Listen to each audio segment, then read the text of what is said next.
മിശിഹായിൽ സ്നേഹം നിറഞ്ഞ സഹോദരീ സഹോദരന്മാരെ, ഇന്ന് ആത്മീയ ജീവിതത്തിൽ നമുക്കുണ്ടാകാവുന്ന പ്രതിബന്ധങ്ങളെക്കുറിച്ച്, പരീക്ഷണങ്ങളെക്കുറിച്ച്, പ്രലോഭനങ്ങളെക്കുറിച്ച് നമുക്ക് ചിന്തിക്കാം.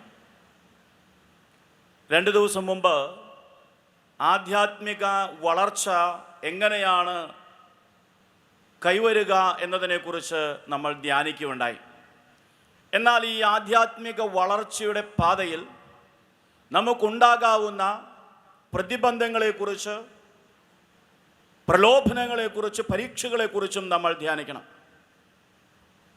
ആദ്യം നമ്മൾ മനസ്സിലാക്കേണ്ട കാര്യം, എല്ലാവർക്കും പരീക്ഷണങ്ങളും പ്രലോഭനങ്ങളും കഷ്ടപ്പാടുകളും വേദനകളും പ്രതിബന്ധങ്ങളും ഉണ്ടാകും.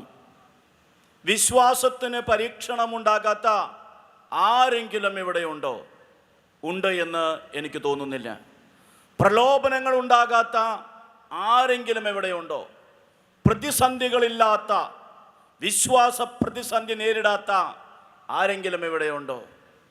നമുക്കെല്ലാവർക്കും പ്രതിസന്ധികളുണ്ട്, പ്രലോഭനങ്ങളുണ്ട്, പരീക്ഷണങ്ങളുണ്ട്. അപ്പോൾ ഈ പരീക്ഷണങ്ങളെ നമ്മൾ മനസ്സിലാക്കണം, ഈ പ്രലോഭനങ്ങളെ നമ്മൾ തിരിച്ചറിയണം, ഇവയെ നമ്മൾ അതിജീവിക്കണം. ഇന്ന് ഈ കാര്യത്തെക്കുറിച്ച് നമുക്ക് ചിന്തിക്കാം. ആദ്യമായി നാം മനസ്സിലാക്കേണ്ട കാര്യം, പരീക്ഷണങ്ങൾ എല്ലാവർക്കുമുണ്ട്. ചിലപ്പോഴൊക്കെ നമ്മൾ ചിന്തിക്കാറുണ്ട്, എന്തുകൊണ്ടാണ് എനിക്ക് ഈ വേദന, എന്തുകൊണ്ടാണ് എനിക്ക് ഈ കഷ്ടപ്പാട്, എന്തുകൊണ്ടാണ് എനിക്ക് ഇങ്ങനെ ഒരു പരീക്ഷ? എനിക്ക് മാത്രമല്ല, ഈ ഭൂമുഖത്തെ എല്ലാവർക്കും പരീക്ഷണങ്ങളുണ്ട്, പ്രതിബന്ധങ്ങളുണ്ട്. ഇതിനെക്കുറിച്ച് വചനം പറയുന്നത് നമുക്ക് നോക്കാം. വിശുദ്ധ പത്രോസിൻ്റെ 1-ാം ലേഖനം 4-ാം അധ്യായം 12-ാമത്തെ വചനം. വിശുദ്ധ പത്രോസിൻ്റെ 1-ാം ലേഖനം 4-ാം അധ്യായം 12-ാമത്തെ വചനം. പരീക്ഷകൾ ഉണ്ടാകുമ്പോൾ പതറരുത്, ഇത് എല്ലാവർക്കും ഉള്ളതാണ് എന്ന് വിശുദ്ധ പത്രോസ് തൻ്റെ ജനത്തെ ഓർമ്മപ്പെടുത്തുന്നു. വിശുദ്ധ പത്രോസിൻ്റെ 1-ാം ലേഖനം 4-ാം അധ്യായം 12-ാമത്തെ വചനം. വചനമുള്ളവരെല്ലാം ഉറക്കെ വായിക്കണം. വചന ശുശ്രൂഷയിൽ എങ്ങനെയാണ് പങ്കെടുക്കേണ്ടതെന്ന് നാം ഇതിനകം മനസ്സിലാക്കി കഴിഞ്ഞു. കേൾക്കുക, കാണുക, വായിക്കുക. നമുക്ക് വായിക്കാം. പ്രിയപ്പെട്ടവരെ, നിങ്ങളെ പരിശോധിക്കാനായി അഗ്നിപരീക്ഷകൾ ഉണ്ടാകുമ്പോൾ അപ്രതീക്ഷിതമായതെന്തോ സംഭവിച്ചാൽ എന്ന പോലെ പരിഭ്രമിക്കരുത്. നിങ്ങൾ പരിഭ്രമിക്കരുത്. പരീക്ഷണങ്ങൾ ഉണ്ടാകും, പ്രതിസന്ധികൾ ഉണ്ടാകും. പരീക്ഷണങ്ങളില്ലാത്ത മനുഷ്യനില്ല, പ്രലോഭനങ്ങൾ നേരിടാത്ത മനുഷ്യനില്ല, പ്രതിസന്ധികൾ വരാത്ത മനുഷ്യനില്ല. അതുകൊണ്ട് അഗ്നിപരീക്ഷകൾ ഉണ്ടാകുമ്പോൾ അപ്രതീക്ഷിതമായതെന്തോ സംഭവിച്ചാൽ എന്ന പോലെ പരിഭ്രമിക്കരുത് എന്ന് പറഞ്ഞാൽ പത്രോസ്ലീഹ എന്താണ് ഉദ്ദേശിക്കുന്നത്? അഗ്നിപരീക്ഷകൾ അപ്രതീക്ഷിതമല്ല. അഗ്നിപരീക്ഷകളെ നമ്മൾ പ്രതീക്ഷിക്കണം. പരീക്ഷകൾ ഉണ്ടാകും, പ്രലോഭനങ്ങൾ ഉണ്ടാകും. ഇത് എല്ലാവർക്കും ഉള്ളതാണ്. വിശുദ്ധ പത്രോസിൻ്റെ 1-ാം ലേഖനം 5-ാം അധ്യായം 8 മുതൽ 9 വരെയുള്ള വചനങ്ങൾ നമുക്ക് നോക്കാം. വിശുദ്ധ പത്രോസിൻ്റെ 1-ാം ലേഖനം 5-ാം അധ്യായം 8 മുതൽ 9 വരെയുള്ള വചനങ്ങൾ നമുക്ക് ഒരുമിച്ച് വായിക്കാം. നിങ്ങൾ സമചിത്തതയോടെ ഉണർന്നിരിക്കുവിൻ. നിങ്ങളുടെ ശത്രുവായ പിശാച് അലറുന്ന സിംഹത്തെ പോലെ ആരെ വിഴുങ്ങണമെന്ന് അന്വേഷിച്ചുകൊണ്ട് ചുറ്റി നടക്കുന്നു. വിശ്വാസത്തിൽ ഉറച്ചു നിന്നുകൊണ്ട് അവനെ എതിർക്കുവിൻ. ലോകമെങ്ങുമുള്ള നിങ്ങളുടെ സഹോദരരിൽ നിന്ന് ഇതേ സഹനം തന്നെ ആവശ്യപ്പെട്ടിരിക്കുന്നുവെന്ന് അറിയുകയും ചെയ്യുവൻ. ലോകമെങ്ങുമുള്ള നിങ്ങളുടെ സഹോദരർക്ക് ഇതേ സഹനമുണ്ട്. പരീക്ഷണങ്ങൾ ഉണ്ടാകുമ്പോൾ എന്തുകൊണ്ടാണ് എനിക്ക് പരീക്ഷണം, എന്തുകൊണ്ടാണ് എനിക്ക് വേദന എന്ന് വേവലാതിപ്പെടരുത്. ലോകമെങ്ങുമുള്ള സകല സഹോദരർക്കും ഇതുപോലുള്ള പരീക്ഷണങ്ങളുണ്ട്, വേദനകളുണ്ട്. ഇത് സർവ്വസാധാരണമാണ്, ഇത് അപ്രതീക്ഷിതമല്ല. ഇത് നമ്മൾ പ്രതീക്ഷിക്കേണ്ടതാണ്, ഇത് നമ്മൾ കരുതിയിരിക്കേണ്ടതാണ്. പ്രലോഭനങ്ങളും പ്രതിസന്ധികളും നമുക്കെല്ലാവർക്കും ഉണ്ടാകും. വിശുദ്ധ പൗലോസ്ലീഹ കോരിന്തോസുകാർക്ക് 1-ാം ലേഖനം 10-ാം അധ്യായം 13 വചനം നമുക്ക് നോക്കാം. വിശുദ്ധ പൗലോസ്ലീഹ കോരിന്തോസുകാർക്ക് എഴുതിയ 1 ലേഖനം 10 13 വചനം. പരീക്ഷണങ്ങൾ എല്ലാവർക്കും ഉണ്ടാകും. പരീക്ഷണങ്ങൾ വരുമ്പോൾ നമ്മൾ പതറരുത് എന്ന് ഈ വചനവും നമ്മെ ഓർമ്മപ്പെടുത്തുന്നു. വിശുദ്ധ പൗലോസ് കോരിന്തോസുകാർക്ക് എഴുതിയ 1 ലേഖനം 10 13 വചനം നമുക്ക് വായിക്കാം. മനുഷ്യ സാധാരണമല്ലാത്ത ഒരു പ്രലോഭനവും നിങ്ങൾക്ക് നേരിട്ടിട്ടില്ല. നിങ്ങൾക്ക് എന്തൊക്കെ പ്രലോഭനം വന്നിട്ടുണ്ടെങ്കിലും, നിങ്ങൾക്ക് എന്തൊക്കെ പരീക്ഷണം വന്നിട്ടുണ്ടെങ്കിലും അതൊന്നും മനുഷ്യ സാധാരണമല്ലാത്ത ഒന്നല്ല. മറ്റുള്ളവർക്കും വന്നിട്ടുണ്ട്, എല്ലാവർക്കും വന്നിട്ടുണ്ട്, നിങ്ങൾക്കും വന്നിട്ടുണ്ട്. ഇത് മനുഷ്യ സാധാരണമല്ലാത്ത ഒന്നല്ല, ഇത് അപ്രതീക്ഷിതമായ ഒന്നല്ല. അതുകൊണ്ട് പൗലോസ്ലീഹ പറയുന്നു, മനുഷ്യ സാധാരണമല്ലാത്ത ഒരു പ്രലോഭനവും നിങ്ങൾക്ക് നേരിട്ടിട്ടില്ല. പൗലോസ്ലീഹ പറയുന്നു, ദൈവം വിശ്വസ്തനാണ്. നിങ്ങളുടെ ശക്തിക്കതീതമായ പ്രലോഭനങ്ങൾ ഉണ്ടാകാൻ അവിടുന്ന് അനുവദിക്കുകയില്ല. പ്രലോഭനങ്ങൾ ഉണ്ടാകുമ്പോൾ അവയെ അതിജീവിക്കാൻ വേണ്ട ശക്തിയും നിങ്ങൾക്ക് നൽകും. പ്രലോഭനങ്ങൾ ഉണ്ടാകില്ല എന്ന് ഒരിടത്തും പറഞ്ഞിട്ടില്ല. പ്രലോഭനങ്ങൾ ഉണ്ടാകുമെന്ന് തന്നെയാണ് പറഞ്ഞിരിക്കുന്നത്. പരീക്ഷണങ്ങൾ ഉണ്ടാകുമെന്ന് തന്നെയാണ് പറഞ്ഞിരിക്കുന്നത്. പിന്നെ എന്താണ് വാഗ്ദാനം ചെയ്തിരിക്കുന്നത്? ഈ പ്രലോഭനങ്ങളുടെ സമയത്ത് കർത്താവ് കൈവിടില്ല. ഈ പ്രലോഭനങ്ങളിൽ നിന്ന് രക്ഷപ്പെടാനുള്ള മാർഗം കർത്താവ് കാണിച്ചു തരും. ഈ പ്രലോഭനങ്ങളെ അതിജീവിക്കാനുള്ള ശക്തി കർത്താവ് തരും. അതാണ് വാഗ്ദാനം. പ്രലോഭനങ്ങൾ ഉണ്ടാകില്ല എന്നോ പരീക്ഷണങ്ങൾ ഉണ്ടാകില്ല എന്നോ കർത്താവ് വാഗ്ദാനം ചെയ്തിട്ടില്ല. അപ്പോൾ പ്രലോഭനങ്ങൾ ഉണ്ടാകും, എല്ലാവർക്കും ഉണ്ടാകും. എനിക്ക് മാത്രമാണ് ഇത് മനുഷ്യ സാധാരണമല്ലാത്തതാണ്, ഇത് അപ്രതീക്ഷിതമാണ് എന്നൊന്നും നമ്മൾ കരുതണ്ട. എനിക്ക് പ്രലോഭനമുള്ളതുപോലെ മറ്റുള്ളവർക്കുമുണ്ട്. മറ്റുള്ളവർക്കും പ്രതിസന്ധികളുണ്ട്, മറ്റുള്ളവർക്കും വേദനകളുണ്ട്. ഇത് അപ്രതീക്ഷിതമല്ല, ഇത് മനുഷ്യ സാധാരണമല്ലാത്തതല്ല. പ്രഭാഷകന്റെ പുസ്തകം 2 അധ്യായം 1 മുതൽ 3 വരെയുള്ള വചനങ്ങൾ നമുക്ക് നോക്കാം. പ്രഭാഷകന്റെ പുസ്തകം 2 അധ്യായം 1 മുതൽ 3 വരെയുള്ള വചനങ്ങൾ. ദൈവ ശുശ്രൂഷയിൽ മുന്നോട്ട് പോകാൻ ആഗ്രഹിക്കുന്നവർ പ്രലോഭനങ്ങളെ നേരിടാൻ ഒരുങ്ങിയിരിക്കണമെന്ന് ഈ വചനങ്ങൾ നമ്മെ ഓർമ്മിപ്പിക്കുന്നു. പ്രഭാഷകന്റെ പുസ്തകം 2 അധ്യായം 1 മുതൽ 3 വരെയുള്ള വചനങ്ങൾ. ബൈബിളുള്ള എല്ലാവരും, കയ്യിൽ വചനമുള്ള എല്ലാവരും ശ്രദ്ധയോടെ വായിക്കണം. നമുക്ക് ഉറച്ച സ്വരത്തിൽ വായിക്കാം. എൻ്റെ മകനെ, നീ കർത്തൃ ശുശ്രൂഷയ്ക്ക് ഒരുമ്പെടുന്നെങ്കിൽ പ്രലോഭനങ്ങളെ നേരിടാൻ ഒരുങ്ങിയിരിക്കുക. നിന്റെ ഹൃദയം അവക്രവും അചഞ്ചലവുമായിരിക്കട്ടെ. ആപത്തിൽ അടിപതരരുത്. അവിടുത്തോട് വിട്ടകലാതെ ചേർന്ന് നിൽക്കുക. നിന്റെ അന്ത്യദിനങ്ങൾ ധന്യമായിരിക്കും. മകനെ, നീ കർത്തൃശുശ്രൂഷയ്ക്ക് ഒരുമ്പെടുന്നെങ്കിൽ, കർത്താവിനെ പ്രീതിപ്പെടുത്താൻ നീ ആഗ്രഹിക്കുന്നുവെങ്കിൽ, കർത്താവിന് ശുശ്രൂഷയിൽ മുന്നോട്ട് പോകാൻ നീ ആഗ്രഹിക്കുന്നുവെങ്കിൽ, വിശുദ്ധമായ ജീവിതം ജീവിക്കാൻ നീ ആഗ്രഹിക്കുന്നുവെങ്കിൽ പ്രലോഭനങ്ങളെ നേരിടാൻ ഒരുങ്ങിയിരിക്കുക. പ്രലോഭനങ്ങൾ ഉണ്ടാകില്ല എന്നല്ല പറഞ്ഞിരിക്കുന്നത്, പ്രലോഭനങ്ങളെ നേരിടാൻ ഒരുങ്ങിയിരിക്കുക എന്നാണ് പറഞ്ഞിരിക്കുന്നത്. നമ്മൾ ഉദാഹരണമായി 4 വചനങ്ങൾ നോക്കി. വിശുദ്ധ പത്രോസ് എഴുതിയ 1 ലേഖനം 4 അധ്യായം 12 വചനം. വിശുദ്ധ പത്രോസിൻ്റെ 1 ലേഖനം 5 അധ്യായം 8, 9 വചനങ്ങൾ. വിശുദ്ധ പൗലോസ് കോരിന്തോസുകാർക്ക് 1 ലേഖനം 10 അധ്യായം 13 വചനം. പ്രഭാഷകന്റെ പുസ്തകം 2 അധ്യായം 1 മുതൽ 3 വരെയുള്ള വചനങ്ങൾ. ഈ വചനങ്ങളെല്ലാം എന്താണ് നമുക്ക് കാണിച്ചു തരുന്നത്? എന്താണ് കാണിച്ചു തരുന്നത്? പ്രലോഭനങ്ങൾ എല്ലാവർക്കും ഉണ്ടാകും. പ്രലോഭനങ്ങൾ അപ്രതീക്ഷിതമല്ല. പ്രലോഭനങ്ങൾ സർവ്വസാധാരണമാണ്. പ്രലോഭനങ്ങൾ മനുഷ്യ സാധാരണമല്ലാത്തതല്ല. അതുകൊണ്ട് ഒരു പ്രലോഭനം വരുമ്പോൾ തകർന്നു പോകരുത്. ഒരു പ്രതിസന്ധി വരുമ്പോൾ തകർന്നു പോകരുത്. ഒരു പരീക്ഷണം ഉണ്ടാകുമ്പോൾ വീണു പോകരുത്, പരാജയപ്പെടരുത്. പൊരുതണം, പരീക്ഷണങ്ങളെ അതിജീവിക്കണം, പ്രലോഭനങ്ങളെ മറികടക്കണം. ഈ പ്രക്രിയയിൽ കർത്താവ് നമ്മെ സഹായിക്കും, ഈശോ നമ്മെ സഹായിക്കും. കാരണം എന്താണ്? ഈശോ തന്നെ പരീക്ഷിക്കപ്പെട്ടിരുന്നു. ഈശോയ്ക്ക് പ്രലോഭനങ്ങൾ ഉണ്ടായിരുന്നു. ഹെബ്രായർക്കുള്ള ലേഖനം 4 അധ്യായം 15 വചനം നമുക്ക് നോക്കാം. ഹെബ്രായർക്കുള്ള ലേഖനം 4 വചനം. ഈശോയെക്കുറിച്ച് വചനം പറയുന്നു, നമ്മെപ്പോലെ തന്നെ എല്ലാ കാര്യങ്ങളിലും പരീക്ഷിക്കപ്പെട്ടവനാണ് അവൻ, അതുകൊണ്ട് നമ്മോടൊത്ത് സഹതപിക്കാൻ അവന് സാധിക്കും.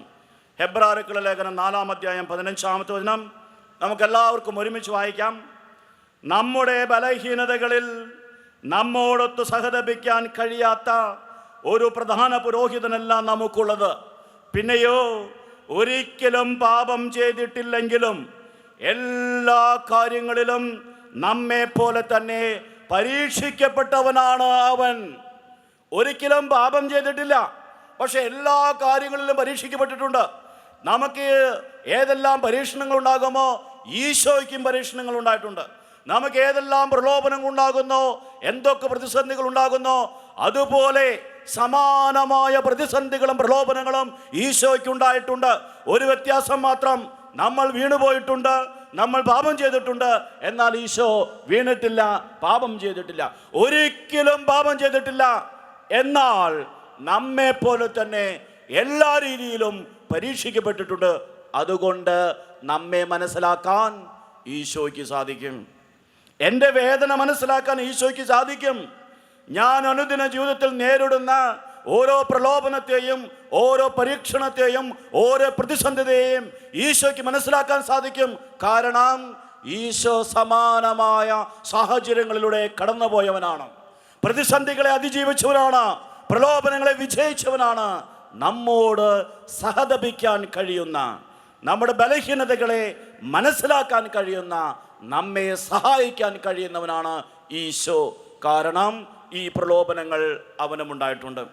സാധാരണ രീതിയിൽ നമ്മൾ ചിന്തിക്കാറുള്ളത് ഈശോയുടെ പ്രലോഭനങ്ങൾ എന്ന് പറയുന്നത് മത്തായിയുടെ സുവിശേഷം 4 മുതൽ 11 വരെ വിവരിക്കപ്പെട്ടിട്ടുള്ള ആ 3 പ്രലോഭനങ്ങൾ മാത്രമായിരുന്നു എന്നാണ്. അങ്ങനെയാണോ? അല്ല. ഈശോയ്ക്കുണ്ടായ പ്രലോഭനങ്ങൾ അനവധിയാണ്, ഈശോയ്ക്കുണ്ടായ പരീക്ഷണങ്ങൾ അനവധിയാണ്. ജീവിതത്തിൻ്റെ ആദ്യ നിമിഷം മുതൽ അവസാന നിമിഷം വരെ ഈശോയ്ക്ക് പരീക്ഷണങ്ങൾ ഉണ്ടായിരുന്നു, പ്രലോഭനങ്ങൾ ഉണ്ടായിരുന്നു, ഈശോയുടെ മുമ്പിൽ വെല്ലുവിളികൾ ഉണ്ടായിരുന്നു, പ്രതിസന്ധികൾ ഉണ്ടായിരുന്നു. അവയെ ഒക്കെ സംഗ്രഹിച്ച് ആ പ്രലോഭനങ്ങളുടെയും പരീക്ഷണങ്ങളുടെയും ഒക്കെ പ്രതീകമായി ഒരു 3 കാര്യങ്ങൾ സുവിശേഷകന്മാർ രേഖപ്പെടുത്തിയെന്ന് മാത്രം. ഇത് 3 മാത്രമായിരുന്നു ഈശോയുടെ പ്രലോഭനങ്ങൾ എന്ന് കരുതരുത്. ഈ പ്രലോഭനത്തോടെ ഈശോയുടെ പ്രലോഭനങ്ങൾ അവസാനിച്ചുവെന്നും കരുതരുത്. അവസാനം കുരിശിൽ കിടക്കുന്ന സമയത്ത് പോലും പ്രലോഭനമുണ്ടായിരുന്നു. നമുക്ക് നോക്കാം. മത്തായിയുടെ സുവിശേഷം 4 വചനം.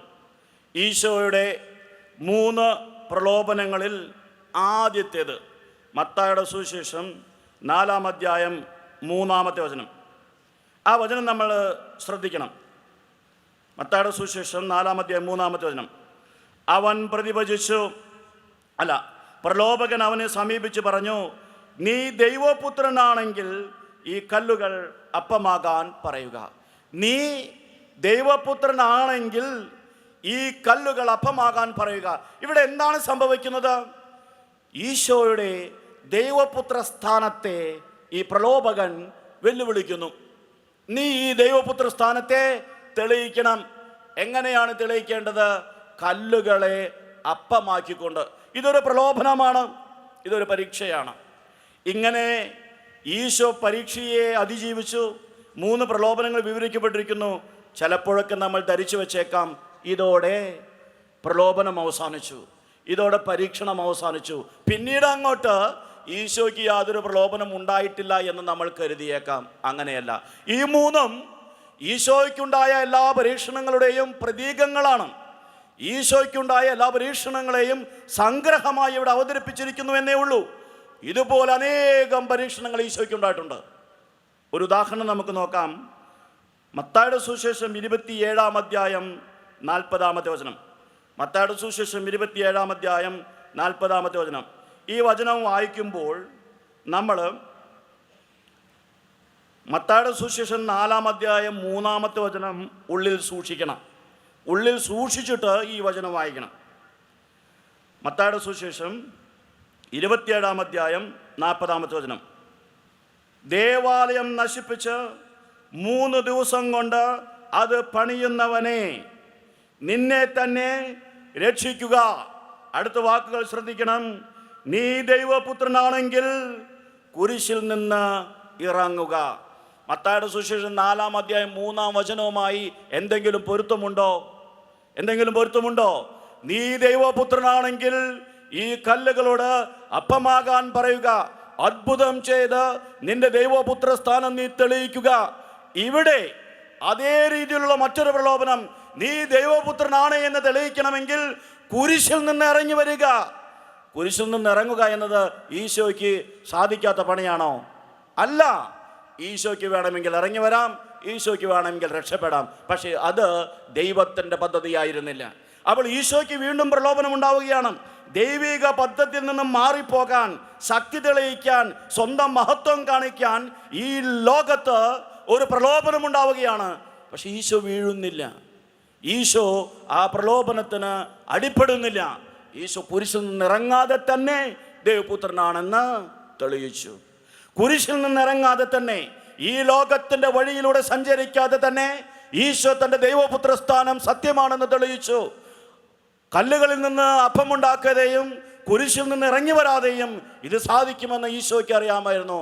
അപ്പോൾ മത്തായിയുടെ സുവിശേഷത്തിൻ്റെ ആരംഭത്തിലുണ്ടായ ആ പ്രലോഭനത്തെ പോലെയുള്ള പ്രലോഭനം അവസാനവും ഉണ്ടായി. ഇതിൽ നിന്ന് നാം എന്താണ് മനസ്സിലാക്കേണ്ടത്? ഈശോയ്ക്ക് പ്രലോഭനങ്ങൾ ഉണ്ടായിരുന്നു, നിരന്തരം ഉണ്ടായിരുന്നു. അതുകൊണ്ടാണ് വചനം പറയുന്നത്, എല്ലാ കാര്യങ്ങളിലും നമ്മെ പോലെ പരീക്ഷിക്കപ്പെട്ടവനാണ് ഈശോ. അവൻ പാപം ചെയ്തിട്ടില്ല, എങ്കിലും പരീക്ഷണങ്ങൾ നിരവധി ഉണ്ടായിട്ടുണ്ട്, പ്രലോഭനങ്ങൾ നിരവധി ഉണ്ടായിട്ടുണ്ട്, പ്രതിസന്ധികൾ നേരിട്ടിട്ടുണ്ട്. അവൻ തളർന്നില്ല, അവൻ വീണുപോയില്ല. ഈ ഈശോയ്ക്ക് നമ്മെ സഹായിക്കാൻ സാധിക്കും. നമ്മുടെ ബലഹീനതകൾ അവനറിയാം, നമ്മുടെ വീഴ്ചകൾ അവനറിയാം. നമ്മെ സഹായിക്കാൻ അവന് സാധിക്കും. ഈശോ നമുക്ക് ഈ സഹായം വാഗ്ദാനം ചെയ്തിട്ടുണ്ട്. ഈശോ തന്നെ പറഞ്ഞിട്ടുണ്ട്, നിങ്ങൾ എന്നിൽ ചേർന്ന് നിന്നാൽ നിങ്ങൾ വിജയിക്കും. നിങ്ങൾക്ക് കുറച്ചുനാൾ ബുദ്ധിമുട്ടുണ്ടാകും, നിങ്ങൾക്ക് ഞെരുക്കമുണ്ടാകും, നിങ്ങൾക്ക് പ്രതിസന്ധികളുണ്ടാകും, പക്ഷേ നിങ്ങൾ വിജയിക്കും. യോഹന്നാന്റെ സുവിശേഷം 6-ാം അധ്യായം 33-ാമത്തെ വചനം. യോഹന്നാന്റെ സുവിശേഷം 16-ാം അധ്യായം, യോഹന്നാന്റെ സുവിശേഷം 16-ാം അധ്യായം 33-ാമത്തെ വചനം. യോഹന്നാന്റെ സുവിശേഷം 16-ാം അധ്യായം 33-ാമത്തെ വചനം. ഈ ലോകത്തെ ജയിച്ച ഈശോ നിങ്ങളും ഈ ലോകത്തെ ജയിക്കും, ഭയപ്പെടേണ്ട എന്ന് ശിഷ്യന്മാരെ ധൈര്യപ്പെടുത്തുന്ന സന്ദർഭം. യോഹന്നാന്റെ സുവിശേഷം 16-ാം അധ്യായം 33-ാമത്തെ വചനം നമുക്ക് ഒരുമിച്ച് വായിക്കാം. ലോകത്തിൽ നിങ്ങൾക്ക് ഞെരുക്കമുണ്ടാകും, എങ്കിലും ധൈര്യമായിരിക്കുവിൻ, ഞാൻ ലോകത്തെ കീഴടക്കിയിരിക്കുന്നു. അതിനു മുമ്പിൽ ഒരു ചെറിയ ഭാഗം കൂടി ഉണ്ട്, അതും കൂടി നമുക്ക് വായിക്കാം. നിങ്ങൾ എൻ്റെ സമാധാനം കണ്ടെത്തേണ്ടതിനാണ് ഞാനിത് നിങ്ങളോട് പറഞ്ഞത്. ലോകത്തിൽ നിങ്ങൾക്ക് ഞെരുക്കമുണ്ടാകും, എങ്കിലും ധൈര്യമായിരിക്കുവിൻ, ഞാൻ ലോകത്തെ കീഴടക്കിയിരിക്കുന്നു. നിങ്ങൾക്ക് ഞെരുക്കങ്ങൾ ഉണ്ടാകും, നിങ്ങൾക്ക് പ്രതിസന്ധികൾ ഉണ്ടാകും, നിങ്ങൾക്ക് പീഡനങ്ങൾ ഉണ്ടാകും, നിങ്ങൾക്ക് പ്രലോഭനങ്ങൾ ഉണ്ടാകും, നിങ്ങൾക്ക് പരീക്ഷണങ്ങൾ ഉണ്ടാകും. പക്ഷെ നിങ്ങൾ ഭയപ്പെടരുത്. കാരണം എന്താണ്? ഞാൻ ലോകത്തെ ജയിച്ചിരിക്കുന്നു. ഞാൻ ലോകത്തെ ജയിച്ചിരിക്കുന്നത് കൊണ്ട് എന്നോട് ചേർന്ന് നിൽക്കുന്നവ ഈ ലോകത്തെ ജയിക്കും. ഞാൻ ഈ ലോകത്തിലെ സകല പ്രതിസന്ധികളെയും പരീക്ഷണങ്ങളെയും ജയിച്ചിരിക്കുന്നത് കൊണ്ട് എന്നോട് ചേർന്നിരിക്കുന്നവർ ഈ ലോകത്തെ ജയിക്കും, ഈ ലോകത്തിലെ പരീക്ഷണങ്ങളെ മറികടക്കും. യോഹന്നാന്റെ സുവിശേഷം 16-ാം അധ്യായം 20 മുതൽ 22 വരെയുള്ള വചനങ്ങൾ കൂടി നമുക്ക് നോക്കാം. യോഹന്നാന്റെ സുവിശേഷം 16-ാം അധ്യായം 20 മുതൽ 22 വരെയുള്ള വചനങ്ങൾ. സത്യം സത്യമായി ഞാൻ നിങ്ങളോട് പറയുന്നു, നിങ്ങൾ കരയുകയും വിലപിക്കുകയും ചെയ്യും, എന്നാൽ ലോകം സന്തോഷിക്കും. നിങ്ങൾ ദുഃഖിതരാകും, എന്നാൽ നിങ്ങളുടെ ദുഃഖം സന്തോഷമായി മാറും. സ്ത്രീക്ക് പ്രസവ വേദന ആരംഭിക്കുമ്പോൾ അവളുടെ സമയം വന്നതുകൊണ്ട് അവൾക്ക് ദുഃഖമുണ്ടാകുന്നു. എന്നാൽ ശിശുവിനെ പ്രസവിച്ചു കഴിയുമ്പോൾ ഒരു മനുഷ്യൻ ലോകത്തിൽ ജനിച്ചതുകൊണ്ടുള്ള സന്തോഷ നിമിത്തം ആ വേദന പിന്നീട് ഒരിക്കലും അവൾ ഓർമ്മിക്കുന്നില്ല. അതുപോലെ ഇപ്പോൾ നിങ്ങളും ദുഃഖിതരാണ്, എന്നാൽ ഞാൻ വീണ്ടും നിങ്ങളെ കാണും, അപ്പോൾ നിങ്ങളുടെ ഹൃദയം സന്തോഷിക്കും, നിങ്ങളുടെ സന്തോഷം ആരും നിങ്ങളിൽ നിന്ന് എടുത്തു കളയുകയില്ല. എന്താണ് ഈശോ പറയുന്നത്? നിങ്ങൾക്ക് വേദനകൾ ഉണ്ടാകും, നിങ്ങൾക്ക് ദുഃഖങ്ങൾ ഉണ്ടാകും. ആ സമയത്ത് മറ്റുള്ളവർ നിങ്ങളെ നോക്കി പരിഹസിക്കും, ലോകം ചിരിക്കും, ലോകം ആനന്ദിക്കും. എന്നാൽ കുറച്ച് നാളുകൾക്കുള്ളിൽ നിങ്ങളുടെ ദുഃഖം സന്തോഷമായി മാറും. നിങ്ങൾ ചിരിക്കും, നിങ്ങൾ ആനന്ദിക്കും. നിങ്ങളുടെ ദുഃഖം താത്കാലികമാണ്. നിങ്ങളുടെ പ്രതിസന്ധികൾ കുറച്ചു നാളത്തേക്ക് മാത്രമാണ്. നിങ്ങളുടെ പരീക്ഷണങ്ങൾ കുറച്ച് ദിവസത്തേക്ക് മാത്രമാണ്. അതിനുശേഷം നിങ്ങൾ ചിരിക്കും, നിങ്ങൾ ആനന്ദിക്കും. നിങ്ങളുടെ സന്തോഷം ആരും നിങ്ങളിൽ നിന്ന് എടുത്തു കളയുകയില്ല. അപ്പോൾ ഈശോ ഈ സന്തോഷം നമുക്ക് വാഗ്ദാനം ചെയ്തിട്ടുണ്ട്, ഈ വിജയം നമുക്ക് വാഗ്ദാനം ചെയ്തിട്ടുണ്ട്. ഈശോ നമ്മെ സഹായിക്കും. വിശുദ്ധ പത്രോസിൻ്റെ 1-ാം ലേഖനം 5-ാം അധ്യായം 10-ാമത്തെ വചനം നമുക്ക് വായിക്കാം. ഇതിനു മുമ്പ് 8-9 വചനങ്ങളിലാണ് പത്രോസ് ശ്ലീഹ പ്രലോഭനങ്ങളെക്കുറിച്ച് പറഞ്ഞത്, പരീക്ഷണങ്ങളെക്കുറിച്ച് പറഞ്ഞത്. അതിനുശേഷം 10-ാമത്തെ വചനത്തിൽ പത്രോസ് ശ്ലീഹ എന്താണ് പറയുന്നത് എന്ന് നമുക്ക് നോക്കാം. വിശുദ്ധ പത്രോസിൻ്റെ 1-ാം ലേഖനം 5-ാം അധ്യായം 10-ാമത്തെ വചനം. തൻ്റെ നിത്യമഹത്വത്തിലേക്ക് ക്രിസ്തുവിൽ നിങ്ങളെ വിളിച്ചിരിക്കുന്ന അനുഗ്രഹദാതാവായ ദൈവം നിങ്ങളെ അല്പകാലത്തെ സഹനത്തിനു ശേഷം പൂർണ്ണരാക്കുകയും സ്ഥിരീകരിക്കുകയും ചെയ്യും.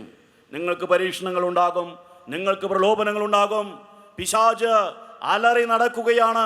ഇതെല്ലാം പറഞ്ഞതിന് ശേഷം പത്രോസ് ശ്ലീഹ പറയുകയാണ്, നിങ്ങളെ വിളിച്ചിരിക്കുന്ന അനുഗ്രഹദാതാവായ ദൈവം നിങ്ങളെ അല്പകാലത്തെ സഹനത്തിനു ശേഷം പൂർണ്ണരാക്കുകയും സ്ഥിരീകരിക്കുകയും ശക്തരാക്കുകയും ചെയ്യും. നമ്മെ കർത്താവ് പൂർണ്ണരാക്കും, നമ്മെ കർത്താവ് സ്ഥിരീകരിക്കും, നമ്മെ കർത്താവ് ശക്തിപ്പെടുത്തും. അപ്പോൾ പ്രലോഭനങ്ങൾ ഉണ്ടാകുമ്പോൾ തളരരുത്, പ്രലോഭനങ്ങൾ ഉണ്ടാകുമ്പോൾ നിരാശപ്പെടരുത്, പ്രലോഭനങ്ങൾ ഉണ്ടാകുമ്പോൾ വീണു പോകരുത്. ധൈര്യപൂർവ്വം നിൽക്കണം, ധൈര്യപൂർവ്വം നമ്മൾ പിടിച്ചു നിൽക്കണം. ഇപ്പോൾ എന്തൊക്കെയാണ് നമ്മൾ കണ്ടത്? ആദ്യമായി നമ്മൾ കണ്ടു, എല്ലാവർക്കും പ്രലോഭനങ്ങൾ ഉണ്ടാകും. പ്രലോഭനങ്ങൾ മനുഷ്യ സാധാരണമല്ലാത്ത ഒന്നല്ല, അപ്രതീക്ഷിതമായ ഒന്നല്ല. എല്ലാവർക്കും ഉണ്ടാകാവുന്നതാണ്, ഈ ലോകത്തിലുള്ള സകലർക്കും ഉണ്ടാകാവുന്നതാണ്. വിശുദ്ധ പത്രോസ് എഴുതിയ 1-ാം ലേഖനം 4-ാം അധ്യായം 12-ാമത്തെ വചനം, വിശുദ്ധ പത്രോസ് എഴുതിയ 1-ാം ലേഖനം 5-ാം അധ്യായം 8 മുതൽ 9 വരെയുള്ള വചനങ്ങൾ, വിശുദ്ധ പൗലോസ് കോരിന്തോസ് എഴുതിയ 1-ാം ലേഖനം 10-ാം അധ്യായം 13-ാമത്തെ വചനം, പ്രഭാഷകന്റെ പുസ്തകം 2-ാം അധ്യായം 1 മുതൽ 3 വരെയുള്ള വചനങ്ങൾ. രണ്ടാമതായി നാം എന്താണ് കണ്ടത്? ഈശോ നമ്മെപ്പോലെ പരീക്ഷിക്കപ്പെട്ടവനാണ്. അതുകൊണ്ട് ഈശോയ്ക്ക് നമ്മുടെ പരീക്ഷണങ്ങളെ മനസ്സിലാക്കാൻ സാധിക്കും, നമ്മുടെ പ്രലോഭനങ്ങളെ മനസ്സിലാക്കാൻ സാധിക്കും, നമ്മുടെ ബലഹീനതകളിൽ സഹതപിക്കാൻ സാധിക്കും. ഹെബ്രായർക്കുള്ള ലേഖനം 4-ാം അധ്യായം 15-ാമത്തെ വചനം, മത്തായിയുടെ സുവിശേഷം 4-ാം അധ്യായം 3-ാമത്തെ വചനം, മത്തായിയുടെ സുവിശേഷം 27-ാം അധ്യായം 40-ാമത്തെ വചനം. ജീവിതത്തിൻ്റെ ആരംഭം മുതൽ അവസാനം വരെ പരീക്ഷിക്കപ്പെട്ടവൻ, എല്ലാ കാര്യങ്ങളിലും പരീക്ഷിക്കപ്പെട്ടവൻ, പക്ഷെ ഒരിക്കലും പാപം ചെയ്യാത്തവൻ. ആ ഈശോയ്ക്ക് നമ്മെ സഹായിക്കാൻ സാധിക്കും. ഈ ഈശോ ലോകത്തെ മറികടന്നതുകൊണ്ട്, ലോകത്തിൻ്റെ തന്ത്രങ്ങളെ വിജയിച്ചതുകൊണ്ട്, ലോകത്തിലെ എല്ലാ പ്രതിബന്ധങ്ങളെയും പരീക്ഷണങ്ങളെയും അതിജീവിച്ചതുകൊണ്ട് ഈ ഈശോയ്ക്ക് നമ്മെയും സഹായിക്കാൻ സാധിക്കും. നമ്മുടെ സഹനങ്ങൾ അല്പകാലത്തേക്ക് മാത്രമാണ്, നമ്മുടെ പരീക്ഷണങ്ങൾ താത്കാലികമാണ്. ഈ പരീക്ഷണങ്ങൾക്ക് ശേഷം നമ്മൾ വിജയം നേടും. ഈ പ്രലോഭനങ്ങൾക്ക് ശേഷം മഹത്വത്തിൻ്റെ നിത്യകിരീടം നമ്മൾ സ്വന്തമാക്കും. കർത്താവ് യേശുവിനോടൊപ്പം നമ്മൾ വിജയത്തിൽ പങ്കാളികളാകും. കർത്താവ് ഈ ഭൂമിയെ ജയിച്ചിരിക്കുന്നു, ലോകത്തെ ജയിച്ചിരിക്കുന്നു. അവനോട് ചേർന്ന് നിന്നാൽ നമ്മളും വിജയിക്കുമെന്ന് വചനം നമ്മെ ഓർമ്മിപ്പിക്കുന്നു.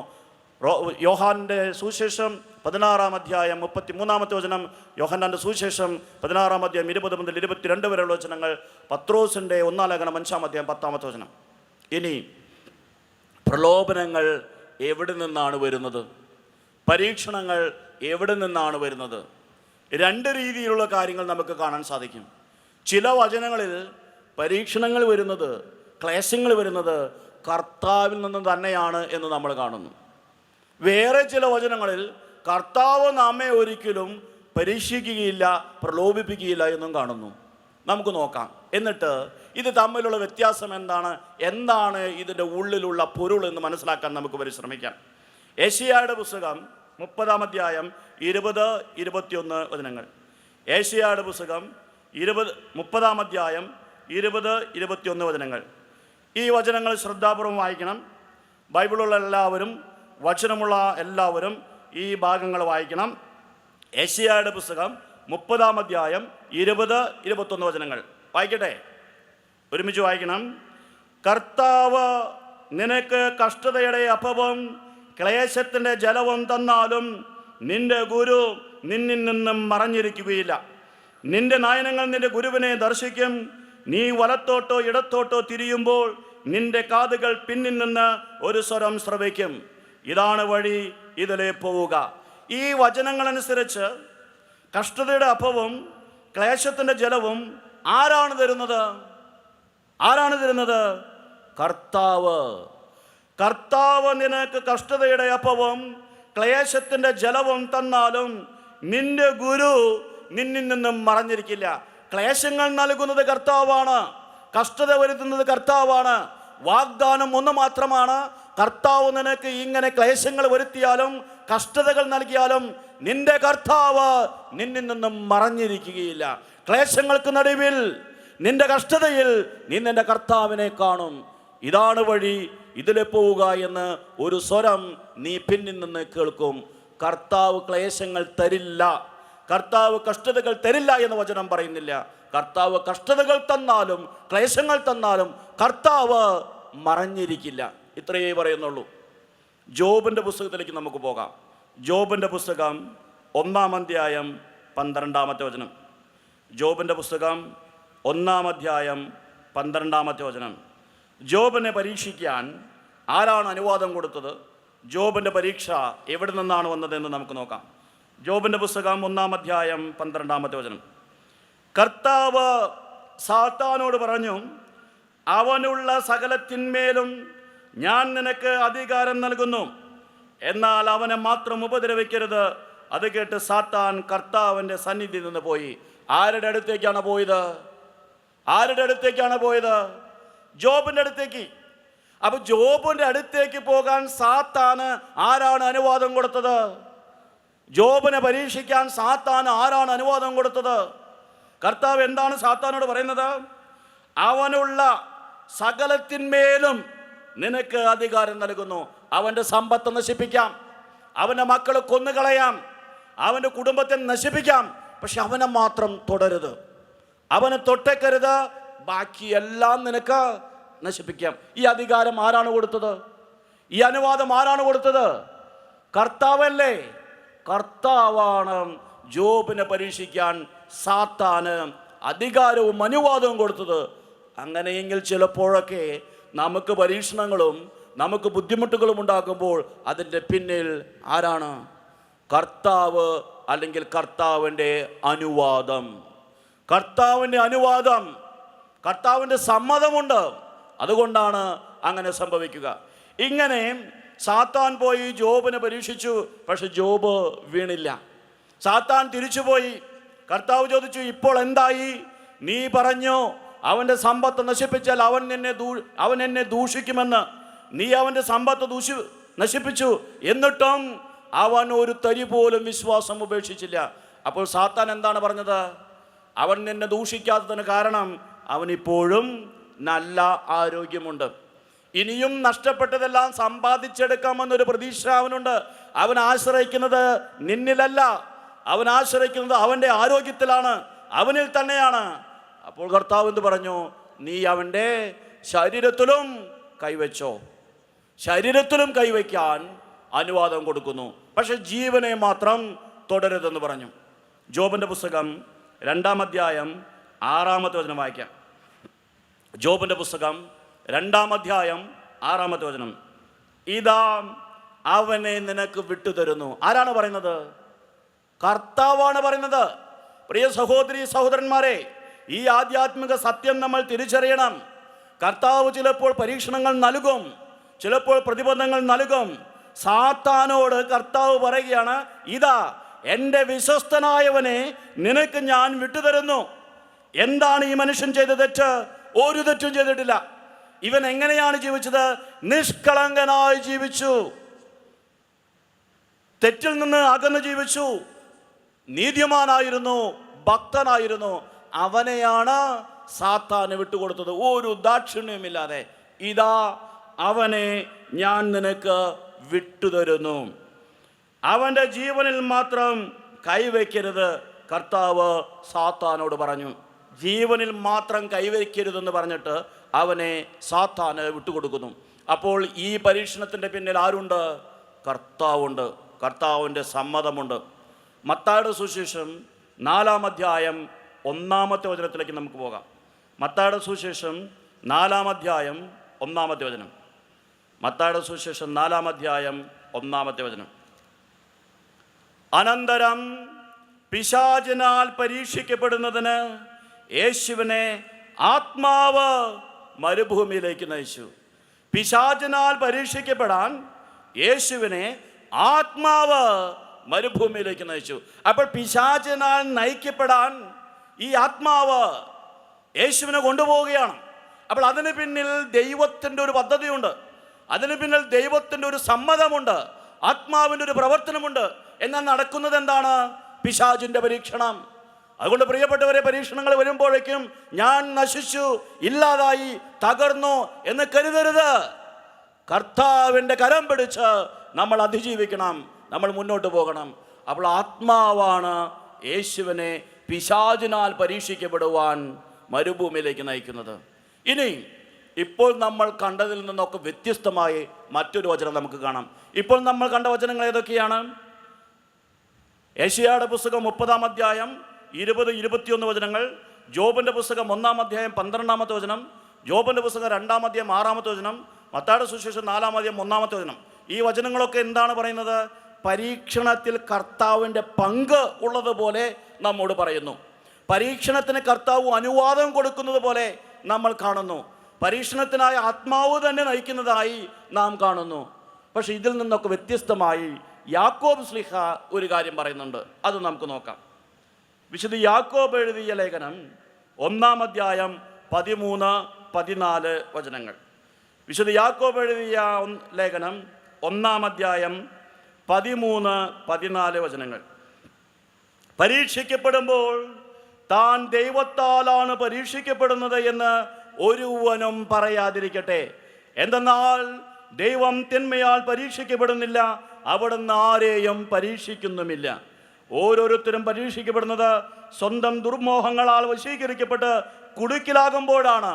ദുർമോഹം ഗർഭം ധരിച്ച് പാപത്തെ പ്രസവിക്കുന്നു. ഇതുവരെയുള്ള വചനങ്ങളിലൊക്കെ നമ്മൾ കണ്ടത് എന്താണ്? പരീക്ഷണങ്ങളിൽ കർത്താവിൻ്റെ പങ്കുണ്ട്, കർത്താവിൻ്റെ സമ്മതമുണ്ട്, കർത്താവിൻ്റെ അനുവാദമുണ്ട്. പക്ഷെ ഇവിടെ യാക്കോബ് ശ്ലീഹ എന്താണ് പറയുന്നത്? പരീക്ഷണങ്ങളിൽ കർത്താവിന് യാതൊരു പങ്കുമില്ല. കർത്താവ് ആരെയും പരീക്ഷിക്കില്ല. കർത്താവല്ല പരീക്ഷിക്കുന്നത്. ഓരോരുത്തരും സ്വന്തം ദുർമോഹങ്ങളാൽ വശീകരിക്കപ്പെട്ട് കുടുക്കിലാകുമ്പോഴാണ് പരീക്ഷിക്കപ്പെടുന്നത്. അപ്പോൾ നമ്മൾ എന്താണ് മനസ്സിലാക്കേണ്ടത്? ഏതാണ് സത്യം? എന്താണ് ഇങ്ങനെയൊക്കെ പറയുന്നത്? ഏതാണ് സത്യം? കുറേ വചനങ്ങൾ പറയുന്നു ദൈവം പരീക്ഷിക്കുന്നുവെന്ന്, കുറേ വചനങ്ങൾ പറയുന്നു ദൈവം ഒരിക്കലും പരീക്ഷിക്കുന്നില്ല, നമ്മൾ തന്നെയാണ് ഈ പരീക്ഷണത്തിന് കാരണമെന്ന്. പ്രിയപ്പെട്ടവരെ, ശ്രദ്ധിക്കണം. ഇനി മുതലുള്ള കാര്യങ്ങൾ നിങ്ങൾ വളരെ ശ്രദ്ധയോടെ കേൾക്കണം. അപ്പോൾ മാത്രമാണ് ഈ ആധ്യാത്മിക സത്യം ഉൾക്കൊള്ളാൻ സാധിക്കുക. ഇവിടെ നമ്മൾ ഒരു വ്യത്യാസം തിരിച്ചറിയണം. പരീക്ഷയും പ്രലോഭനവും രണ്ടും രണ്ടാണ്. പരീക്ഷ ഒന്ന്, പ്രലോഭനം മറ്റൊന്ന്. മനസ്സിലായോ? പരീക്ഷ എന്ന് പറയുന്നത് ഒന്നാണ്, പ്രലോഭനം എന്ന് പറയുന്നത് മറ്റൊന്നാണ്. ബൈബിളിൽ ചില സമയത്ത് ഈ രണ്ട് വാക്കുകളും ഒരേ അർത്ഥത്തിൽ അങ്ങോട്ടും ഇങ്ങോട്ടും മാറി ഉപയോഗിച്ചിട്ടുണ്ട്. എങ്കിൽ തന്നെയും വ്യക്തമായി പരിശോധിച്ച് കഴിഞ്ഞാൽ നമുക്ക് മനസ്സിലാക്കാൻ സാധിക്കും, പരീക്ഷകൾ വേറെ, പ്രലോഭനങ്ങൾ വേറെ. ഈ പരീക്ഷകളും പ്രലോഭനങ്ങളും തമ്മിലുള്ള വ്യത്യാസം എന്താണെന്ന് നമുക്ക് നോക്കാം. പരീക്ഷകൾ ദൈവത്തിൽ നിന്ന് വരാം, ദൈവത്തിൻ്റെ സമ്മതത്തോടെ വരാം. പരീക്ഷകൾ ദൈവത്തിൽ നിന്ന് വരാം, ദൈവത്തിൻ്റെ സമ്മതത്തോടെ വരാം. ഈ പരീക്ഷണത്തിൻ്റെ ഉദ്ദേശം നമ്മുടെ നാശനമല്ല. ഈ പരീക്ഷകളുടെ ഉദ്ദേശം നമ്മുടെ നാശമല്ല.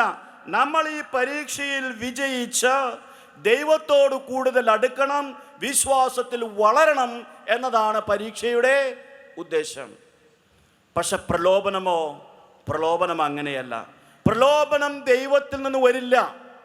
പ്രലോഭനം പിശാചിൽ നിന്നാണ് വരിക. പ്രലോഭനത്തിൻ്റെ ഉദ്ദേശം എന്താണ്? നമ്മെ ദൈവത്തിൽ നിന്നും അകറ്റുക. അപ്പോൾ പരീക്ഷ വരുന്നത് ദൈവത്തിൽ നിന്ന്, അല്ലെങ്കിൽ ദൈവത്തിൻ്റെ സമ്മതത്തോടു കൂടെ. പ്രലോഭനം വരുന്നത് പിശാചിൽ നിന്ന്, പിശാചിൻ്റെ തന്ത്രങ്ങൾ വഴിയായി. പരീക്ഷയുടെ ഉദ്ദേശം നമ്മെ വിശ്വാസത്തിൽ വളർത്തുകയാണ്. പ്രലോഭനത്തിൻ്റെ ഉദ്ദേശമോ നമ്മെ ദൈവത്തിൽ നിന്നും അകറ്റുക, നമ്മുടെ വിശ്വാസത്തെ തളർത്തിക്കളയുക. അതുകൊണ്ടാണ് ഈ രണ്ട് രീതിയിലുള്ള കാര്യങ്ങൾ നമുക്ക് കാണാൻ സാധിക്കുന്നത്. യേശയ്യ എന്താണ് പറഞ്ഞത്? കർത്താവ് നിനക്ക് കഷ്ടതയുടെ അപ്പം തരും, കർത്താവ് നിനക്ക് ക്ലേശത്തിൻ്റെ ജനം തരും, എന്നാൽ കർത്താവ് നിന്നിൽ നിന്നും മറഞ്ഞിരിക്കുകയില്ല. നീ നിന്റെ ഗുരുവിനെ കാണും, നീ കർത്താവിൽ ആശ്രയിച്ച് മുന്നോട്ട് പോകണം. അപ്പോൾ നിന്റെ വിശ്വാസം വർദ്ധിക്കും, നീ വിശ്വാസത്തിൽ ഉന്നതമായ നിലയിലേക്ക് വരും, നീ വളരും. യോബിനെ പരീക്ഷിക്കാൻ കർത്താവ് എന്തുകൊണ്ടാണ് അനുവാദം കൊടുത്തത്? ജോബിനെ നശിപ്പിക്കാൻ വേണ്ടിയാണോ? അല്ല, ജോബിനെ വിശ്വാസത്തിൽ വളർത്താൻ വേണ്ടിയാണ് കർത്താവ് അനുവാദം കൊടുത്തത്. ഈശോ പരീക്ഷണങ്ങളെ ജയിച്ച് പിശാചിനെ തോൽപ്പിച്ച് മുന്നോട്ട് പോകുവാൻ വേണ്ടിയാണ് ആത്മാവ് മരുഭൂമിയിലേക്ക് നയിച്ചത്. എന്നാൽ യാക്കോബ് ശ്ലീഹ എന്താണ് പറയുന്നത്? നിങ്ങളെ ദൈവത്തിൽ നിന്നും മാറ്റുന്ന രീതിയിലുള്ള, നിങ്ങളെ പാപത്തിന് അടിമകളാക്കുന്ന രീതിയിലുള്ള പ്രലോഭനങ്ങൾ ദൈവത്തിൽ നിന്ന് വരില്ല. അത് ദൈവം ചെയ്യില്ല, അത് ദൈവം ചെയ്യില്ല. ദൈവത്തിൽ നിന്ന് വരുന്നത് പരീക്ഷയാണ്, പ്രലോഭനമല്ല. പരീക്ഷയുടെ ഉദ്ദേശം എന്താണ്? പരീക്ഷയുടെ ഉദ്ദേശം നമ്മൾ വിശ്വാസത്തിൽ വളരുകയാണ്. നമ്മുടെ ആധ്യാത്മിക വളർച്ചയാണ് പരീക്ഷയുടെ ഉദ്ദേശം. ഇനി നമ്മൾ ഇംഗ്ലീഷിൽ പറയുകയാണെങ്കിൽ പരീക്ഷയ്ക്ക് നമ്മൾ ടെസ്റ്റ് എന്ന് പറയും. ടെസ്റ്റ് വിജയിച്ചു കഴിഞ്ഞാൽ നമുക്ക് സമ്മാനം ലഭിക്കും. ടെസ്റ്റിൽ വിജയിച്ചു കഴിഞ്ഞാൽ നമുക്ക് ജോലി ലഭിക്കും. ടെസ്റ്റിൽ വിജയിച്ചു കഴിഞ്ഞാൽ നമ്മുടെ ശക്തി വർദ്ധിക്കും. പ്രലോഭനമോ? ടെംപ്റ്റേഷൻ. പ്രലോഭനം ടെംപ്റ്റേഷനാണ്. പരീക്ഷ വേറെ, പ്രലോഭനം വേറെ. ടെസ്റ്റ് വേറെ, ടെംപ്റ്റേഷൻ വേറെ. ടെസ്റ്റിൽ നമ്മൾ വിജയിച്ചാൽ, പരീക്ഷയിൽ നമ്മൾ വിജയിച്ചാൽ നമുക്ക് സമ്മാനം ലഭിക്കും, നമുക്ക് ഉദ്യോഗം ലഭിക്കും, നമുക്ക് ഉയർച്ചയുണ്ടാകും, നമുക്ക് വളർച്ചയുണ്ടാകും. അതുകൊണ്ട് പരീക്ഷകൾ നല്ലതാണ്. അതുകൊണ്ടാണ് നമ്മൾ പറയുന്നത്, കർത്താവിനാൽ ഞാൻ പരീക്ഷിക്കപ്പെട്ടാൽ ഞാൻ സന്തോഷിക്കും. പരീക്ഷകൾ എൻ്റെ നന്മയ്ക്ക് വേണ്ടിയാണ്, പരീക്ഷകൾ എൻ്റെ ഉയർച്ചയ്ക്ക് വേണ്ടിയാണ്, പരീക്ഷകൾ എൻ്റെ വിജയത്തിന് വേണ്ടിയാണ്. പ്രലോഭനങ്ങൾ എന്നെ ദൈവത്തിൽ നിന്നും വലിച്ചു മാറ്റുന്നതാണ്. വിശുദ്ധ യാക്കോബിൻ്റെ ലേഖനം 1-ാം അധ്യായം 2-3 വചനങ്ങൾ നമുക്ക് വായിക്കാം. എന്തുകൊണ്ടാണ് പരീക്ഷണങ്ങൾ ഉണ്ടാകുന്നത്? പരീക്ഷണങ്ങൾ ഉണ്ടാകുമ്പോൾ എങ്ങനെയാണ് നമ്മൾ പ്രതികരിക്കുന്നത്? ഈ യാക്കോബ് ശ്ലീഹ തന്നെയാണ് പറഞ്ഞത്. ഇവിടെ 13-14 വചനങ്ങളിൽ, പരീക്ഷിക്കപ്പെടുമ്പോൾ ഞാൻ ദൈവത്താലാണ് പരീക്ഷിക്കപ്പെടുന്നത് എന്ന് ഒരുവനും പറയാതിരിക്കട്ടെ. എന്തെന്നാൽ ദൈവം തിന്മയാൽ പരീക്ഷിക്കപ്പെടുന്നില്ല, അവിടുന്ന് ആരെയും പരീക്ഷിക്കുന്നുമില്ല. ഇവിടെ യാക്കോബ് ശ്ലീഹ ഉദ്ദേശിക്കുന്നത് നമ്മൾ നേരത്തെ കണ്ട രീതിയിലുള്ള പ്രലോഭനമാണ്. എന്നാൽ വിശ്വാസത്തിൻ്റെ പരീക്ഷകൾ നല്ലതാണ് എന്ന് ഈ യാക്കോബ് ശ്ലീഹ തന്നെ പറയുന്നുണ്ട്. യാക്കോബിൻ്റെ ലേഖനം 1-ാം അധ്യായം 2-3 വചനങ്ങൾ നമുക്ക് ഒരുമിച്ച് വായിക്കാം. യാക്കോബിൻ്റെ ലേഖനം 1-ാം അധ്യായം 2-3 വചനങ്ങൾ. എൻ്റെ സഹോദരരെ, വിവിധ പരീക്ഷകളിൽ അകപ്പെടുമ്പോൾ നിങ്ങൾ സന്തോഷിക്കുവിൻ. എന്താണ് യാക്കോബ് ശ്ലീഹ പറയുന്നത്? വിവിധ പരീക്ഷകളിൽ പെടുമ്പോൾ നിങ്ങൾ സന്തോഷിക്കുവിൻ. ഈ യാക്കോബ് ശ്ലീഹയാണ് നേരത്തെ പറഞ്ഞത് ദൈവം ആരെയും പരീക്ഷിക്കുന്നില്ല, ദൈവം തിന്മയാൽ പരീക്ഷിക്കപ്പെടുന്നില്ല എന്നൊക്കെ. അപ്പോൾ യാക്കോബ് ശ്ലീഹ അവിടെ ഉദ്ദേശിക്കുന്നത് പ്രലോഭനമാണ്, തിന്മയിലേക്കുള്ള പ്രലോഭനം. അത് ദൈവത്തിൽ നിന്ന് വരില്ല, അത് ദൈവം ആഗ്രഹിക്കുന്നില്ല. പക്ഷെ ഇവിടെ യാക്കോബ് ശ്ലീഹ പറയുന്നത് വിശ്വാസത്തിൻ്റെ പരീക്ഷണമാണ്. അതിനെക്കുറിച്ച് യാക്കോബ് ശ്ലീഹ എന്താണ് പറയുന്നത്? എൻ്റെ സഹോദരരെ, വിവിധ പരീക്ഷകളിൽ അകപ്പെടുമ്പോൾ നിങ്ങൾ സന്തോഷിക്കുവിൻ. എന്തെന്നാൽ വിശ്വാസം പരീക്ഷിക്കപ്പെടുമ്പോൾ നിങ്ങൾക്ക് അതിൽ സ്ഥിരത ലഭിക്കുമെന്ന് അറിയാമല്ലോ. വിശ്വാസം പരീക്ഷിക്കപ്പെടുന്നത് സ്ഥിരത ലഭിക്കാൻ വേണ്ടിയാണ്. വിശ്വാസം പരീക്ഷിക്കപ്പെടുന്നത് ഉയർച്ചയുണ്ടാകാൻ വേണ്ടിയാണ്. വിശ്വാസം പരീക്ഷിക്കപ്പെടുന്നത് വളർച്ചയുണ്ടാകാൻ വേണ്ടിയാണ്. അതുകൊണ്ട് വിശ്വാസത്തിന് പരീക്ഷകൾ ഉണ്ടാകുമ്പോൾ നിങ്ങൾ ആനന്ദിക്കുവിൻ, നിങ്ങൾ സന്തോഷിക്കുവിൻ. യാക്കോബ് ശ്ലീഹയുടെ ലേഖനം 1-ാം അധ്യായം 12-ാമത്തെ വചനം നമുക്ക് വായിക്കാം. യാക്കോബ് ശ്ലീഹയുടെ ലേഖനം 1-ാം അധ്യായം 12-ാമത്തെ വചനം. പരീക്ഷകൾ ക്ഷമയോടെ സഹിക്കുന്നവൻ ഭാഗ്യവാൻ. എന്തെന്നാൽ അവൻ പരീക്ഷകൾ അതിജീവിച്ചു കഴിയുമ്പോൾ തന്നെ സ്നേഹിക്കുന്നവർക്ക് ദൈവം വാഗ്ദാനം ചെയ്തിരിക്കുന്ന ജീവന്റെ കിരീടം അവന് ലഭിക്കും. പരീക്ഷകൾ ഉണ്ടാകുന്നവർ ഭാഗ്യവാന്മാർ എന്നാണ് പറഞ്ഞിരിക്കുന്നത്. കാരണം എന്താണ്? പരീക്ഷകളിൽ വിജയിച്ചു കഴിയുമ്പോൾ ജീവന്റെ കിരീടം ലഭിക്കും. പ്രിയപ്പെട്ടവരെ, പരീക്ഷയെയും പ്രലോഭനത്തെയും നമ്മൾ വേർതിരിച്ച് കാണണം. പരീക്ഷ എവിടെ നിന്നാണ് വരുന്നത്? ദൈവത്തിൽ നിന്ന്. ദൈവത്തിൻ്റെ സമ്മതത്തോടെ അല്ലെങ്കിൽ ദൈവത്തിൽ നിന്ന് പ്രത്യക്ഷമായി വരുന്നു പരീക്ഷ. അതിൻ്റെ ഉദ്ദേശം എന്താണ്? വിശ്വാസത്തിൽ നമ്മെ വളർത്തുക, നമ്മുടെ വിശ്വാസത്തെ സ്ഥിരപ്പെടുത്തുക, കർത്താവിലേക്ക് അടുപ്പിക്കുക. എന്നാൽ പ്രലോഭനമോ പിശാചിൽ നിന്ന് വരുന്നു, പിശാചിൻ്റെ തന്ത്രങ്ങളുടെ ഫലമായി വരുന്നു. അതിൻ്റെ ഉദ്ദേശം എന്താണ്? നമ്മെ ദൈവത്തിൽ നിന്നും അകറ്റുക. ഇനി നമുക്ക് കുറച്ച് ഉദാഹരണങ്ങൾ നോക്കാം. അതിൽ നിന്ന് പ്രലോഭനം എന്താണ്, പരീക്ഷ എന്താണെന്ന് തിരിച്ചറിയാൻ പരിശ്രമിക്കാം. ആദ്യമായിട്ട് ഉൽപ്പത്തിയുടെ പുസ്തകം 3-ാം അധ്യായം 1 മുതൽ 6 വരെയുള്ള വചനങ്ങൾ. ഉൽപ്പത്തിയുടെ പുസ്തകം 3-ാം അധ്യായം 1 മുതൽ 6 വരെയുള്ള വചനങ്ങൾ. 1 മുതൽ 6 വരെ വേണ്ട, നമുക്ക് 4 തൊട്ട് 6 വരെ വായിക്കാം. ഉൽപ്പത്തിയുടെ പുസ്തകം 3-ാം അധ്യായം 4 മുതൽ 6 വരെയുള്ള വചനങ്ങൾ. സർപ്പം സ്ത്രീയോട് പറഞ്ഞു, നിങ്ങൾ മരിക്കുകയില്ല. അത് തിന്നുന്ന ദിവസം നിങ്ങളുടെ കണ്ണുകൾ തുറക്കുമെന്നും നന്മയും തിന്മയും അറിഞ്ഞ് നിങ്ങൾ ദൈവത്തെ പോലെ ആകുമെന്നും ദൈവത്തിനറിയാം. ആ വൃക്ഷത്തിൻ്റെ പഴം ആസ്വാദ്യവും കണ്ണിന് കൗതുകകരവും അറിവേകാൻ കഴിയുമെന്നതിനാൽ അഭികാമ്യവുമാണെന്ന് കണ്ട് അവൾ അത് പറിച്ചു തിന്നു, ഭർത്താവിനും കൊടുത്തു, അവനും തിന്നു. ഇത് പരീക്ഷണമാണോ പ്രലോഭനമാണോ? ഇത് പരീക്ഷണമാണോ പ്രലോഭനമാണോ? ഇത് പ്രലോഭനമാണ്. കാരണം എന്താണ്? പിശാചിൽ നിന്നാണ് വരുന്നത്. ഉദ്ദേശം എന്താണ്? ദൈവത്തിൽ നിന്ന് അകറ്റുക. ഇവരുടെ വിശ്വാസത്തെ വർദ്ധിപ്പിക്കാനോ ഇവരെ വിശ്വാസത്തിൽ സ്ഥിരപ്പെടുത്തുവാനോ ഉണ്ടായൊരു സംഭവമാണോ അത്? അല്ല. അതിൻ്റെ ഫലം നാശമാണ്, അതിൻ്റെ ഫലം തളർച്ചയാണ്, തകർച്ചയാണ്, ദൈവത്തിൽ നിന്നുള്ള അകൽച്ചയാണ്. അപ്പോൾ ഇല്ലാ വചനങ്ങൾ പറഞ്ഞ്, നുണ പറഞ്ഞ്, അസത്യമായ കാര്യങ്ങൾ പറഞ്ഞ് പിശാച് മനുഷ്യനെ വഞ്ചിക്കുന്നു. ഇവിടെ നമ്മൾ ഒരു കാര്യം മനസ്സിലാക്കണം. എന്തുകൊണ്ടാണ് അവൾ ആ പഴം തിന്നത്? 6-ാമത്തെ വചനം നമുക്ക് വായിക്കാം. 6-ാമത്തെ വചനം ശ്രദ്ധയോടെ വായിക്കണം. ആ വൃക്ഷത്തിൻ്റെ പഴം ആസ്വാദ്യവും കണ്ണിന് കൗതുകകരവും അറിവേകാൻ കഴിയുമെന്നതിനാൽ അഭികാമ്യവുമാണെന്ന് കണ്ട് അവളത് പറിച്ചു തിന്നു. അപ്പോൾ അതെന്തോ മോശപ്പെട്ട കാര്യമാണെന്ന് കരുതിയാണോ അവളത് ചെയ്തത്? ആണോ? അല്ല. ആ വൃക്ഷത്തിൻ്റെ പഴം ആസ്വാദ്യമാണെന്ന് കരുതി, കണ്ണിന് കൗതുകകരമാണെന്ന് കരുതി, അറിവേകാൻ കഴിയുമെന്ന് കരുതി, അഭികാമ്യമാണെന്ന് കരുതി, അതുകൊണ്ടാണ് കഴിച്ചത്. ഇതിൽ നിന്ന് നാം എന്തു മനസ്സിലാക്കണം? ഒരു പ്രലോഭനവും നമ്മെ വശീകരിക്കുന്ന രീതിയിലല്ലാതെ നമ്മുടെ അടുത്തേക്ക് വരില്ല. നമ്മെ വശീകരിക്കുന്ന രീതിയിൽ വരാത്ത ഒരു കാര്യത്തിൽ നമ്മൾ വീണു പോകുമോ? നമ്മൾ വീഴില്ല. ഈ പഴം തിന്നു കഴിഞ്ഞാൽ നിങ്ങൾക്ക് ഈ തോട്ടത്തിൽ നിന്ന് പുറത്തു പോകേണ്ടി വരും. ഈ പഴം തിന്നു കഴിഞ്ഞാൽ നിങ്ങൾക്ക് നിത്യജീവൻ നഷ്ടപ്പെടും. ഈ പഴം തിന്നു കഴിഞ്ഞാൽ നിങ്ങൾക്ക് ദൈവത്തോടുള്ള ബന്ധം നഷ്ടപ്പെടും. വേണമെങ്കിൽ തിന്നോ. അങ്ങനെ പറഞ്ഞാൽ അവൾ തിന്നുമായിരുന്നോ? അവൾ തിന്നില്ല. അവൾ തിന്നാനുള്ള കാരണം എന്താണ്? ഈ പഴം വളരെ നല്ലതാണ്, ഇത് തിന്നു കഴിഞ്ഞാൽ നിങ്ങളുടെ കണ്ണുകൾ തുറക്കും, ഇത് തിന്നു കഴിഞ്ഞാൽ നന്മതിന്മകളെ നിങ്ങൾ തിരിച്ചറിയും. അവൾ ആലോചിച്ചപ്പോൾ ആ പഴം വളരെ ആസ്വാദികരമാണ്. അവൾ ആലോചിച്ചപ്പോൾ കണ്ണിന് കൗതുകരമായി അനുഭവപ്പെട്ടു. അവൾ ആലോചിച്ചപ്പോൾ ഇത് അഭികാമ്യമാണെന്ന് കരുതി. അതുകൊണ്ടാണ് അവൾ തിന്നത്.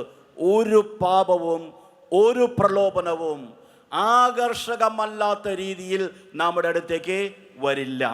നമ്മുടെ മനസ്സിൻ്റെ ചാച്ചിലുകൾ, നമ്മുടെ ശരീരത്തിൻ്റെ ബലഹീനതകൾ, നമ്മുടെ മനസ്സിൻ്റെ ബലഹീനതകളെല്ലാം മനസ്സിലാക്കി നമ്മെ ഓരോരുത്തരെയും വീഴിക്കുന്ന രീതിയിൽ ഏറ്റവും ആകർഷകമായ രീതിയെ പ്രലോഭനങ്ങൾ വരികയുള്ളൂ. അപ്പോൾ പ്രലോഭനങ്ങൾ നമ്മൾ എങ്ങനെയാണ് പ്രതീക്ഷിക്കേണ്ടത്? എല്ലാ സത്യവും വിളിച്ചു പറഞ്ഞ് നമുക്കുണ്ടാകാൻ പോകുന്ന ദുരന്തങ്ങളെയൊക്കെ നമുക്ക് വെളിവാക്കി തന്ന ഒരു ആകർഷകമല്ലാത്ത രീതിയിൽ, വെറുപ്പുളവാക്കുന്ന രീതിയിൽ, നമുക്ക് അനിഷ്ടമുണ്ടാക്കുന്ന രീതിയിൽ പ്രലോഭനങ്ങൾ വരുമെന്ന് പ്രതീക്ഷിച്ചാൽ അത് ശരിയാണോ? അങ്ങനെ ഒരു പ്രലോഭനവും വരില്ല. എനിക്ക് പ്രലോഭനമായത് നിങ്ങൾക്ക് പ്രലോഭനമാകണമെന്നില്ല. എനിക്ക് ഇന്ന് പ്രലോഭനമാകുന്നത് നാളെ പ്രലോഭനമാകണമെന്നില്ല. അപ്പോൾ എൻ്റെ സാഹചര്യവും എൻ്റെ മനസ്സിൻ്റെ ബലഹീനതകളും എൻ്റെ സമയവും എൻ്റെ അവസ്ഥയും മനസ്സിലാക്കിയാണ് ഈ പിശാച് നമ്മുടെ അടുത്ത് വരിക. എല്ലാ പ്രലോഭനത്തിലും ഒരു ആകർഷണമുണ്ട്, എല്ലാ പ്രലോഭനത്തിലും ഒരു സുഖമുണ്ട്, എല്ലാ പ്രലോഭനത്തിലും ഒരു വശീകരണമുണ്ട്. ഇത് നമ്മൾ മനസ്സിലാക്കിയേ പറ്റൂ. അല്ലാതെ വെറുപ്പുളവാക്കുന്ന രീതിയിലോ അറപ്പുളവാക്കുന്ന രീതിയിലോ ഒരു പ്രലോഭനം നമ്മൾ സമീപിക്കുമെന്നും അത് കണ്ട് തിരിച്ചറിഞ്ഞ് അതിൽ നിന്ന് ഓടിയകലാമെന്നും നമ്മൾ കരുതിയാൽ നമുക്ക് തെറ്റുപറ്റും. ഒരു പ്രലോഭനവും വെറുപ്പും അറപ്പും ഉളവാക്കുന്ന രീതിയിൽ നമ്മുടെ അടുത്തേക്ക് വരില്ല. ആകർഷിക്കുന്ന രീതിയിൽ, വശീകരിക്കുന്ന രീതിയിലാണ് പ്രലോഭനം നമ്മെ സമീപിക്കുക. അതാണ് പ്രലോഭനത്തിൻ്റെ രീതി, അതാണ് പിശാചിൻ്റെ രീതി. ഞാനൊരു ചെറിയ ഉദാഹരണം പറയാം. എനിക്ക് ഏറ്റവും ഇഷ്ടമുള്ള ഭക്ഷണം ഞാൻ വയറ് നിറച്ച് കഴിച്ചിരിക്കുകയാണ്. എനിക്ക് ഏറ്റവും ഇഷ്ടമുള്ള ഭക്ഷണമാണ് കിട്ടിയത്. അത് ഞാൻ വയറ് നിറച്ച് മുഴുവനും കഴിക്കുകയും ചെയ്തു. ഇനി ഒരു തരി പോലും കഴിക്കാൻ എനിക്ക് ഇഷ്ടവുമില്ല, എനിക്ക് സാധിക്കില്ല. ഈ സമയത്ത് നിങ്ങളാരെങ്കിലും എനിക്ക് കുറച്ച് പഴങ്കഞ്ഞി കൊണ്ടുവന്നാൽ ഞാനത് വാങ്ങിച്ച് കഴിക്കുമോ? അപ്പോൾ ഇങ്ങനെയുള്ള സമയത്ത് പിശാച് പഴങ്കഞ്ഞിയും കൊണ്ട് വരില്ല. അവനറിയാം ഈ മനുഷ്യൻ ഏറ്റവും ഇഷ്ടപ്പെട്ട ഭക്ഷണം കഴിച്ചിരിക്കുകയാണ്, വയറ് നിറയെ കഴിച്ചിരിക്കുകയാണ്, പഴങ്കഞ്ഞി കാണിച്ചൊന്നും ഇവനെ വീഴ്ത്താൻ പറ്റില്ല എന്ന് പിശാചൻ അറിയാം. അവൻ വരൂല, അവൻ സമയം കളയില്ല. ഇനി ഞാൻ ഒരു ദിവസം ഉപവസിച്ച് കഷ്ടപ്പെട്ട് പ്രാർത്ഥിക്കാൻ തീരുമാനിച്ച് കാലത്ത് തൊട്ട് ഉപവാസത്തിലാണ്. കാലത്തൊന്നും കഴിച്ചില്ല, ഉച്ചയ്ക്കൊന്നും കഴിച്ചില്ല, 4 മണിക്കും ഒന്നും കഴിച്ചില്ല. വൈകുന്നേരം 6 മണിയായി, എനിക്ക് വിശക്കാൻ തുടങ്ങി. ഈ സമയത്ത് അവൻ വരും. അവനറിയാം ഈ സമയത്ത് എന്നെ വീഴ്ത്താൻ എളുപ്പമാണെന്ന്. ആ സമയത്ത് വാസ്തവത്തിൽ എനിക്ക് പഴങ്കഞ്ഞി കിട്ടിയാൽ മതി. പഴങ്കഞ്ഞി കിട്ടിയാലും കുഴപ്പമില്ല, പഴത്തൊലി കിട്ടിയാലും കുഴപ്പമില്ല, എന്തും കഴിക്കാനുള്ള മനോഭാവത്തോടെയാണ് ഞാൻ ജീവിക്കുന്നത്. പക്ഷെ ആ സമയത്ത് അവൻ പഴങ്കഞ്ഞിയായിട്ടല്ല വരിക, അവൻ കാശ് മുടക്കി ഹൈദരാബാദ് ദം ബിരിയാണി കൊണ്ടുവരും. കാരണം എന്താണ്? ഒരു കാരണവശാലും ഇവൻ രക്ഷപ്പെടരുത്. ഇത് പഴങ്കഞ്ഞിയല്ലേ, പോട്ടെ എന്ന് വെക്കരുത്. ഹൈദരാബാദ് ദം ബിരിയാണി കാശ് കൊടുത്ത് അവൻ വാങ്ങിച്ചു കൊണ്ടുവരും. കാരണം എന്താണ്? ഇവനെ വീഴ്ത്തണം. ഇതാണ് പിശാചിൻ്റെ തന്ത്രം, ഇതാണ് പ്രലോഭനം. അതുകൊണ്ട് പ്രലോഭനങ്ങൾ ആകർഷകമായിരിക്കുമെന്ന് തിരിച്ചറിയണം. പ്രലോഭനങ്ങൾ സുഖം കാണിച്ച് വശീകരിക്കുമെന്ന് നമ്മൾ മനസ്സിലാക്കണം. പ്രലോഭനങ്ങൾ നമ്മുടെ ഓരോരുത്തരുടെയും അവസ്ഥയെയും സാഹചര്യത്തെയും സമയത്തെയും അനുസരിച്ചാണ് വരിക എന്ന് മനസ്സിലാക്കണം. ഭാര്യയെ പ്രലോഭിപ്പിക്കുന്ന പിശാച് ഭർത്താവിനെ അതേ രീതിയിലല്ല പ്രലോഭിപ്പിക്കുക. മക്കളെ പ്രലോഭിപ്പിക്കുന്ന പിശാച് മാതാപിതാക്കളെ അതേ രീതിയിലല്ല പ്രലോഭിപ്പിക്കുക. അതുകൊണ്ട് പ്രലോഭനത്തെ നമ്മൾ തിരിച്ചറിയണം. അപ്പോൾ ഇപ്പോൾ നമ്മൾ കണ്ടത് പ്രലോഭനമായിരുന്നു. ഒരു ഉദാഹരണം നമുക്ക് നോക്കാം. ഉൽപ്പത്തിയുടെ പുസ്തകം 39-ാം അധ്യായം 7 മുതൽ 10 വരെ വചനങ്ങൾ. ഉൽപ്പത്തിയുടെ പുസ്തകം 39-ാം അധ്യായം 7 മുതൽ 10 വരെ വചനങ്ങൾ. ഉൽപ്പത്തിയുടെ പുസ്തകം 39-ാം അധ്യായം 7 മുതൽ 10 വരെ വചനങ്ങൾ. ജോസഫ് വടിവത്ത ശരീരമുള്ളവനും സുമുഖനുമായിരുന്നു. കുറച്ചുനാൾ കഴിഞ്ഞപ്പോൾ അവൻ്റെ യജമാനൻ്റെ ഭാര്യയ്ക്ക് അവനിൽ അഭിലാഷം തോന്നി. എൻ്റെ കൂടെ ശയിക്കുക അവൾ അവനോട് ആവശ്യപ്പെട്ടു. പക്ഷേ അവൻ വഴങ്ങിയില്ല. അവൻ അവളോട് പറഞ്ഞു, ഞാൻ ഉള്ളതുകൊണ്ട് യജമാനൻ വീട്ടിലുള്ള ഒന്നിനെക്കുറിച്ചും ശ്രദ്ധിക്കാറില്ല.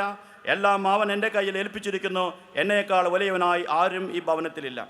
എൻ്റെ മേൽനോട്ടത്തിൽ നിന്ന് നിങ്ങളെയല്ലാതെ മറ്റൊന്നും അവൻ മാറ്റി നിർത്തിയിട്ടില്ല. അത് നിങ്ങൾ അവൻ്റെ ഭാര്യ ആയതുകൊണ്ടാണ്. ഞാൻ എങ്ങനെയാണ് ഇത്ര നീചമായി പ്രവർത്തിച്ച് ദൈവത്തിനെതിരെ പാപം ചെയ്യുക? അനുദിനം അവൾ പറഞ്ഞിട്ടും അവളോടുകൂടെ ശയിക്കാനോ അവളുടെ അടുത്തിരിക്കാനോ അവൻ കൂട്ടാക്കിയില്ല. ഇത് പ്രലോഭനമാണോ പരീക്ഷണമാണോ? ഇത് പ്രലോഭനമാണോ പരീക്ഷണമാണോ? ഇത് പ്രലോഭനമാണ്. കാരണം അവൻ്റെ വിശ്വാസത്തെ വർദ്ധിപ്പിക്കുവാനോ അവൻ്റെ വിശ്വാസത്തെ സ്ഥിരപ്പെടുത്തുവാനോ അവനെ കർത്താവിലേക്ക് അടുപ്പിക്കാനോ ഇത് കാരണമാകില്ല. ഇതെന്തിനാണ് കാരണമാകുക? അവനെ യജമാനൻ്റെ വിരോധിയാക്കി മാറ്റും. അവനെ ആ വീട്ടിൽ നിന്ന് പുറത്താക്കേണ്ടി വരും. അവൻ കർത്താവിനെതിരെ പാപം ചെയ്യും. അവന് കർത്താവിൻ്റെ കൃപ നഷ്ടപ്പെടും. കർത്താവിൻ്റെ കൃപ അവനോട് കൂടെ ഉണ്ടായിരുന്നത് കൊണ്ടാണ് ചെന്നിടത്തെല്ലാം അവൻ വിജയിച്ചത്. ഈ കൃപ അവനെ നഷ്ടപ്പെടും. വീണ്ടും ഈ പ്രലോഭനത്തിൽ ഒരു വശീകരണമുണ്ട്, ഈ പ്രലോഭനത്തിൽ ഒരു ആകർഷണമുണ്ട്, ഈ പ്രലോഭനത്തിൽ ഒരു വലിയ വശീകരണ ശക്തിയുണ്ട്. ഇങ്ങനെയാണ് പ്രലോഭനങ്ങൾ വരിക. പുറപ്പാടിൻ്റെ പുസ്തകം 32-ാം അധ്യായം 1 മുതൽ 4 വരെയുള്ള വചനങ്ങൾ നമുക്ക് നോക്കാം. പുറപ്പാടിൻ്റെ പുസ്തകം 32-ാം അധ്യായം 1 മുതൽ 4 വരെ വചനങ്ങൾ. മോശ മലയിൽ നിന്നിറങ്ങി വരാൻ താമസിക്കുന്നുവെന്ന് കണ്ടപ്പോൾ ജനം അഹ്റോൻ്റെ ചുറ്റും കൂടി പറഞ്ഞു, ഞങ്ങളെ നയിക്കാൻ വേഗം ദേവന്മാരെ ഉണ്ടാക്കി തരിക. ഞങ്ങളെ ഈജിപ്തിൽ നിന്ന് കൊണ്ടുവന്ന മോശ എന്ന മനുഷ്യന് എന്ത് സംഭവിച്ചുവെന്ന് ഞങ്ങൾക്കറിവില്ല. അഹ്റോൻ പറഞ്ഞു, നിങ്ങളുടെ ഭാര്യമാരുടെയും പുത്രന്മാരുടെയും പുത്രിമാരുടെയും കാതിലുള്ള സ്വർണ്ണ വളയങ്ങൾ ഊരിയെടുത്ത് എൻ്റെ അടുത്ത് കൊണ്ടുവരുവിൻ. ജനം തങ്ങളുടെ കാതുകളിൽ നിന്ന് സ്വർണ്ണ വളയങ്ങൾ ഊരി അഹ്റോൻ്റെ മുമ്പിൽ കൊണ്ടുചെന്നു. അവൻ അവ വാങ്ങി മൂശയിലൊരുക്കി ഒരു കാളക്കുട്ടി വാർത്തെടുത്തു. അപ്പോൾ അവർ വിളിച്ചു പറഞ്ഞു, ഇസ്രായേലേ, ഇതാ ഈജിപ്തിൽ നിന്ന് നിന്നെ കൊണ്ടുവന്ന ദേവന്മാർ. ഇത് പ്രലോഭനമാണോ പരീക്ഷണമാണോ? ഇത് പ്രലോഭനമാണോ പരീക്ഷണമാണോ? ഇതും പ്രലോഭനമാണ്. മോശ ഇറങ്ങി വരാൻ അല്പം വൈകി. ആ കാലതാമസത്തിനിടയിൽ ദൈവത്തെ ഇവർ മറക്കുകയാണ്. ദൈവത്തിന് പകരം കാളക്കുട്ടിയെ ഉണ്ടാക്കാൻ അവർക്ക് പ്രലോഭനമുണ്ടാകുന്നു. അങ്ങനെ ഉണ്ടാക്കിക്കഴിഞ്ഞാൽ അവർ വിശ്വാസത്തിൽ വളരുമോ? അവരുടെ വിശ്വാസം സ്ഥിരപ്പെടുമോ? ഇല്ല. അവർ ദൈവത്തിൽ നിന്നും അകറ്റാനുള്ള പിശാചിൻ്റെ തന്ത്രമാണ്. അവരതിൽ വീണുപോയി. മോശ ഇനിയും വരുന്നില്ല, മോശയ്ക്ക് എന്ത് സംഭവിച്ചാവോ, ഇനി അവന് വേണ്ടി കാത്തിരുന്നിട്ട് കാര്യമില്ല എന്ന് കരുതി ജീവിക്കുന്ന ദൈവത്തിൻ്റെ സ്ഥാനത്ത് കണ്ണും മൂക്കുമില്ലാത്ത, സംസാരിക്കാനാവാത്ത, കാണാനാകാത്ത, അവരുടെ പ്രാർത്ഥനകൾക്ക് ഉത്തരം കൊടുക്കാനാവാത്ത വിഗ്രഹമുണ്ടാക്കി ആ വിഗ്രഹത്തിന് മുമ്പിൽ അവർ ആരാധിച്ചിട്ട് പറഞ്ഞു, ഇവനാണ് നമ്മെ ഈജിപ്തിൽ നിന്നും കൊണ്ടുവന്നതെന്ന്. എത്രയോ വലിയ പാളിച്ചയാണ് അവർക്ക് സംഭവിച്ചത്. എത്രയോ വലിയ വീഴ്ചയാണ് അവർക്ക് സംഭവിച്ചത്. ഇത് നല്ല പ്രലോഭനമായിരുന്നു. ആ പ്രലോഭനത്തിൽ അവർ വീണുപോയി. ഇനി പുതിയ നിയമത്തിലേക്ക് നമുക്ക് പോകാം. മർക്കോസിൻ്റെ സുവിശേഷം 10-ാം അധ്യായം 35 മുതൽ 37 വരെ വചനങ്ങൾ. മർക്കോസിൻ്റെ സുവിശേഷം 10-ാം അധ്യായം 35 മുതൽ 37 വരെ വചനങ്ങൾ. സെബദിപുത്രന്മാരായ യാക്കോബും യോഹന്നാനും അവനെ സമീപിച്ച് അപേക്ഷിച്ചു, ഗുരു, ഞങ്ങൾ അങ്ങയോട് അപേക്ഷിക്കുന്നതെന്തും ഞങ്ങൾക്ക് ചെയ്തു തരണമെന്ന് ഞങ്ങൾ ആഗ്രഹിക്കുന്നു. അവൻ ചോദിച്ചു, നിങ്ങൾക്ക് വേണ്ടി ഞാൻ എന്ത് ചെയ്യണമെന്നാണ് നിങ്ങൾ ആഗ്രഹിക്കുന്നത്? അവർ പറഞ്ഞു, അങ്ങയുടെ മഹത്വത്തിൽ ഞങ്ങളിൽ ഒരാൾ അങ്ങയുടെ വലതുവശത്തും മറ്റേയാൾ ഇടതുവശത്തും ഉപവിഷ്ടരാകാൻ അനുവദിക്കണമേ. യാക്കോബും യോഹന്നാനും പോയി എന്താണ് ചോദിക്കുന്നത്? ഈശോയുടെ ഇടതും വലതാനും ഇരിക്കാനുള്ള സ്ഥാനമാനങ്ങൾ അന്വേഷിക്കുന്ന ശിഷ്യന്മാർ. അതിന് തൊട്ടു മുമ്പുള്ള ഭാഗത്ത് ഈശോ എന്താണ് പറഞ്ഞത്? ഈശോ പറഞ്ഞത് തൻ്റെ പീഡാനുഭവത്തെക്കുറിച്ചും ഉത്ഥാനത്തെക്കുറിച്ചുമാണ്. ഞാൻ ശത്രുക്കളുടെ കരങ്ങളിൽ ഏൽപ്പിക്കപ്പെടും, അവരെന്നെ പരിഹസിക്കും, അവരെന്നെ മർദ്ദിക്കും, അവരെന്നെ കുരിശിലേറ്റുമെന്നൊക്കെ പറഞ്ഞ് അത് കേട്ട ശിഷ്യന്മാർ പതുക്കെ പോയി ഈശോയോട് ചോദിക്കുകയാണ്, നീ മഹത്വത്തോടെ വരുമ്പോൾ നിന്റെ ഇടതും വലതും ഇരിക്കാനുള്ള സ്ഥാനം ഞങ്ങൾക്ക് കിട്ടുമോ? ഇത് പ്രലോഭനമാണ്. സ്ഥാനങ്ങൾക്ക് വേണ്ടിയുള്ള പ്രലോഭനം, സ്ഥാനമാനങ്ങൾക്ക് വേണ്ടിയുള്ള പ്രലോഭനം. ഈശോയുടെ കുരിശിനോട് ചേർന്ന് നിൽക്കാതെ, അവൻ്റെ സഹനങ്ങളിൽ പങ്കാളികളാകാതെ, അവൻ്റെ മഹത്വത്തിൽ മാത്രം പങ്കുപറ്റാൻ പരിശ്രമിക്കുന്ന 2 ശിഷ്യന്മാർ. ഇവർ 2 പേർ മാത്രമാണോ അങ്ങനെ ആഗ്രഹിച്ചത്? അവർ മാത്രമാണ് മുന്നോട്ട് വന്ന് ചോദിച്ചത്. മറ്റ് 10 പേരും അങ്ങനെ തന്നെയായിരുന്നു. ആ 10 പേർക്കും ഇവരോട് അമർഷം തോന്നി. കാരണം എന്താണ്? ഇവർ 2 പേരും മാത്രമായി ചോദിച്ചതുകൊണ്ട്. അപ്പോൾ അവരെല്ലാവരും പ്രലോഭനത്തിൽ പെട്ടുപോയി. മത്തായിയുടെ സുവിശേഷം 26-ാം അധ്യായം 14 മുതൽ 16 വരെ വചനങ്ങൾ. മത്തായിയുടെ സുവിശേഷം 26-ാം അധ്യായം 14 മുതൽ 16 വരെ വചനങ്ങൾ നമുക്ക് വായിക്കാം. യൂദാസിൻ്റെ പ്രലോഭനം. 12 പേരിൽ ഒരുവനായ യൂദാസ് കറിയോത്ത പ്രധാന പുരോഹിതന്മാരുടെ അടുത്ത് ചെന്ന് ചോദിച്ചു, ഞാൻ അവനെ നിങ്ങൾക്ക് ഏൽപ്പിച്ചു തന്നാൽ നിങ്ങൾ എനിക്ക് എന്തു തരും? അവർ അവന് 30 വെള്ളി നാണയങ്ങൾ വാഗ്ദാനം ചെയ്തു. അപ്പോൾ മുതൽ അവൻ യേശുവിനെ ഒറ്റിക്കൊടുക്കാൻ അവസരം അന്വേഷിച്ചു കൊണ്ടിരുന്നു. ഇത് പ്രലോഭനമാണോ പരീക്ഷണമാണോ? ഇത് പ്രലോഭനമാണ്. ഈ പരീക്ഷയിൽ വിജയിച്ചു കഴിഞ്ഞാൽ അവൻ്റെ വിശ്വാസം വർദ്ധിക്കുമോ? അവൻ ദൈവത്തിലേക്ക് അടുക്കുമോ? ഇത് പ്രലോഭനമാണ്. അവനെ ദൈവത്തിൽ നിന്നും അകറ്റാനുള്ള പ്രലോഭനം. ഇവിടെയും ഒരു വശീകരണമുണ്ട്, ഇവിടെയും ഒരു ആകർഷണമുണ്ട്, ഇവിടെയും ഒരു സന്തോഷമുണ്ട്. എന്താണ്? താത്കാലികമായ സമ്പത്തിൻ്റെ സന്തോഷം. എനിക്കെന്ത് കിട്ടും? ഇതാണ് അവൻ്റെ ചിന്ത. നിനക്ക് 30 വെള്ളി നാണയങ്ങൾ കിട്ടും എന്ന് പറഞ്ഞപ്പോൾ അവൻ വീണു. ഇത്രയും തന്നെ സ്നേഹിച്ച ഗുരുവിനെ കേവലം 30 വെള്ളി നാണയങ്ങൾക്ക് ഒറ്റിക്കൊടുക്കുവാൻ അവൻ തീരുമാനിച്ചു. അവൻ പ്രലോഭനത്തിൽ അകപ്പെട്ടു, അവൻ വീണുപോയി. ഇങ്ങനെ അനേകം ഉദാഹരണങ്ങൾ നമുക്ക് കാണാം. 5 ഉദാഹരണങ്ങൾ നമ്മൾ നോക്കി. ഉൽപ്പത്തിയുടെ പുസ്തകം 3-ാം അധ്യായം 1 മുതൽ 6 വരെയുള്ള വചനങ്ങൾ, ഉൽപ്പത്തിയുടെ പുസ്തകം 39-ാം അധ്യായം 7 മുതൽ 10 വരെയുള്ള വചനങ്ങൾ, പുറപ്പാടിൻ്റെ പുസ്തകം 32-ാം അധ്യായം 1 മുതൽ 4 വരെയുള്ള വചനങ്ങൾ, മർക്കോസിൻ്റെ സുവിശേഷം 10-ാം അധ്യായം 35 മുതൽ 37 വരെയുള്ള വചനങ്ങൾ, മത്തായിയുടെ സുവിശേഷം 26-ാം അധ്യായം 14 മുതൽ 16 വരെയുള്ള വചനങ്ങൾ. ഇവയെല്ലാം പ്രലോഭനങ്ങളാണ്. കാരണം എന്താണ്? വരുന്നത് പിശാചിൽ നിന്നോ പിശാചിൻ്റെ തന്ത്രങ്ങളിൽ നിന്നോ ആണ്. ലക്ഷ്യം എന്താണ്? ദൈവത്തിൽ നിന്നും അകറ്റുക, ഇല്ലാതാക്കുക, തളർത്തുക, വിശ്വാസത്തെ നശിപ്പിക്കുക. പിന്നെ അതിൽ നമുക്ക് കാണാൻ സാധിക്കുന്ന എന്താണ്? എന്തോ ഒരു ആകർഷണം, ശരിയല്ലാത്ത ആകർഷണം, തെറ്റായ ഒരു സുഖം, തെറ്റായ ഒരു വശീകരണം, ഇത് കാണിച്ചാണ് വീഴ്ത്തുന്നത്. ഇതാണ് പ്രലോഭനങ്ങളുടെ രീതി. ഇപ്പോൾ നമ്മൾ കണ്ട ഉദാഹരണങ്ങളെല്ലാം പ്രലോഭനങ്ങളുടെ വിഭാഗത്തിൽ പെടുന്ന സംഭവങ്ങളായിരുന്നു. ഇനി നമുക്ക് വേറെ കുറച്ച് ഉദാഹരണങ്ങൾ നോക്കാം. ജോബിൻ്റെ പുസ്തകം 1-ാം അധ്യായം 1-ാമത്തെ വചനം. ജോബിൻ്റെ പുസ്തകം 1-ാം അധ്യായം 1-ാമത്തെ വചനം. ജോബ് ആരായിരുന്നു? ജോബിൻ്റെ പരിസ്ഥിതികൾ എന്തായിരുന്നു എന്ന് ഈ വചനം വളരെ വ്യക്തമായി നമുക്ക് വരച്ച് കാണിച്ചു തരുന്നു. ജോബിൻ്റെ പുസ്തകം 1-ാം അധ്യായം 1-ാമത്തെ വചനം. ഊസ് ദേശത്ത് ജോബ് എന്നൊരാൾ ഉണ്ടായിരുന്നു. തിന്മയിൽ നിന്ന് അകന്ന് ദൈവഭക്തനായി ജീവിച്ച അവൻ നിഷ്കളങ്കനും നീതിനിഷ്ഠനും ആയിരുന്നു. ഇതാണ് ജോബിനെ കുറിച്ചുള്ള വിവരണം. അവൻ ആരായിരുന്നു? അവൻ തിന്മയിൽ നിന്ന് അകന്ന് ദൈവഭക്തനായി ജീവിച്ചവനായിരുന്നു, നിഷ്കളങ്കനും നീതിനിഷ്ഠനുമായിരുന്നു. ഒരു തെറ്റും ചെയ്യാത്തവൻ, ദൈവഭക്തനായി ജീവിച്ചവൻ. ഇനി അവൻ്റെ സമ്പത്തിനെ കുറിച്ചുള്ള വിവരണങ്ങളോ 2-ാമത്തെ വചനം നമുക്ക് വായിക്കാം. അവൻ്റെ സമ്പത്ത്, അവൻ്റെ പരിസ്ഥിതികൾ എങ്ങനെയൊക്കെ ആയിരുന്നു എന്ന് നമുക്ക് നോക്കാം. അവന് 7 പുത്രന്മാരും 3 പുത്രിമാരും ഉണ്ടായിരുന്നു. 3-ാമത്തെ വചനം ചേർത്ത് വായിക്കാം. പൗരസ്ത്യദേശത്തെ ഏറ്റവും വലിയ സമ്പന്നനായിരുന്ന അവന് 7000 ആടുകളും 3000 ഒട്ടകങ്ങളും 500 ജോഡി കാളകളും 500 പെൺകഴുതകളും എണ്ണമറ്റ ദാസന്മാരുമാരും ഉണ്ടായിരുന്നു. ഇതാണ് ജോബിനെ കുറിച്ചുള്ള പ്രാഥമിക വിവരണം. സാധാരണ രീതിയിൽ നമ്മുടെ ബുദ്ധി ഉപയോഗിച്ച് ചിന്തിക്കുമ്പോൾ ഇവന് എങ്ങനെയുള്ളൊരു ജീവിതമാണ് ഉണ്ടാകേണ്ടത്? സന്തോഷവും സമാധാനവും നിറഞ്ഞ ജീവിതം. കാരണം എന്താണ്? തിന്മയിൽ നിന്ന് അകന്ന് ജീവിച്ചു, ദൈവഭക്തനായിരുന്നു, നിഷ്കളങ്കനായിരുന്നു, നീതിനിഷ്ഠനായിരുന്നു.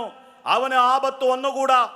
അവന് എന്നും ഐശ്വര്യമുണ്ടാകണം, അവനെന്നും വളർച്ചയുണ്ടാകണം.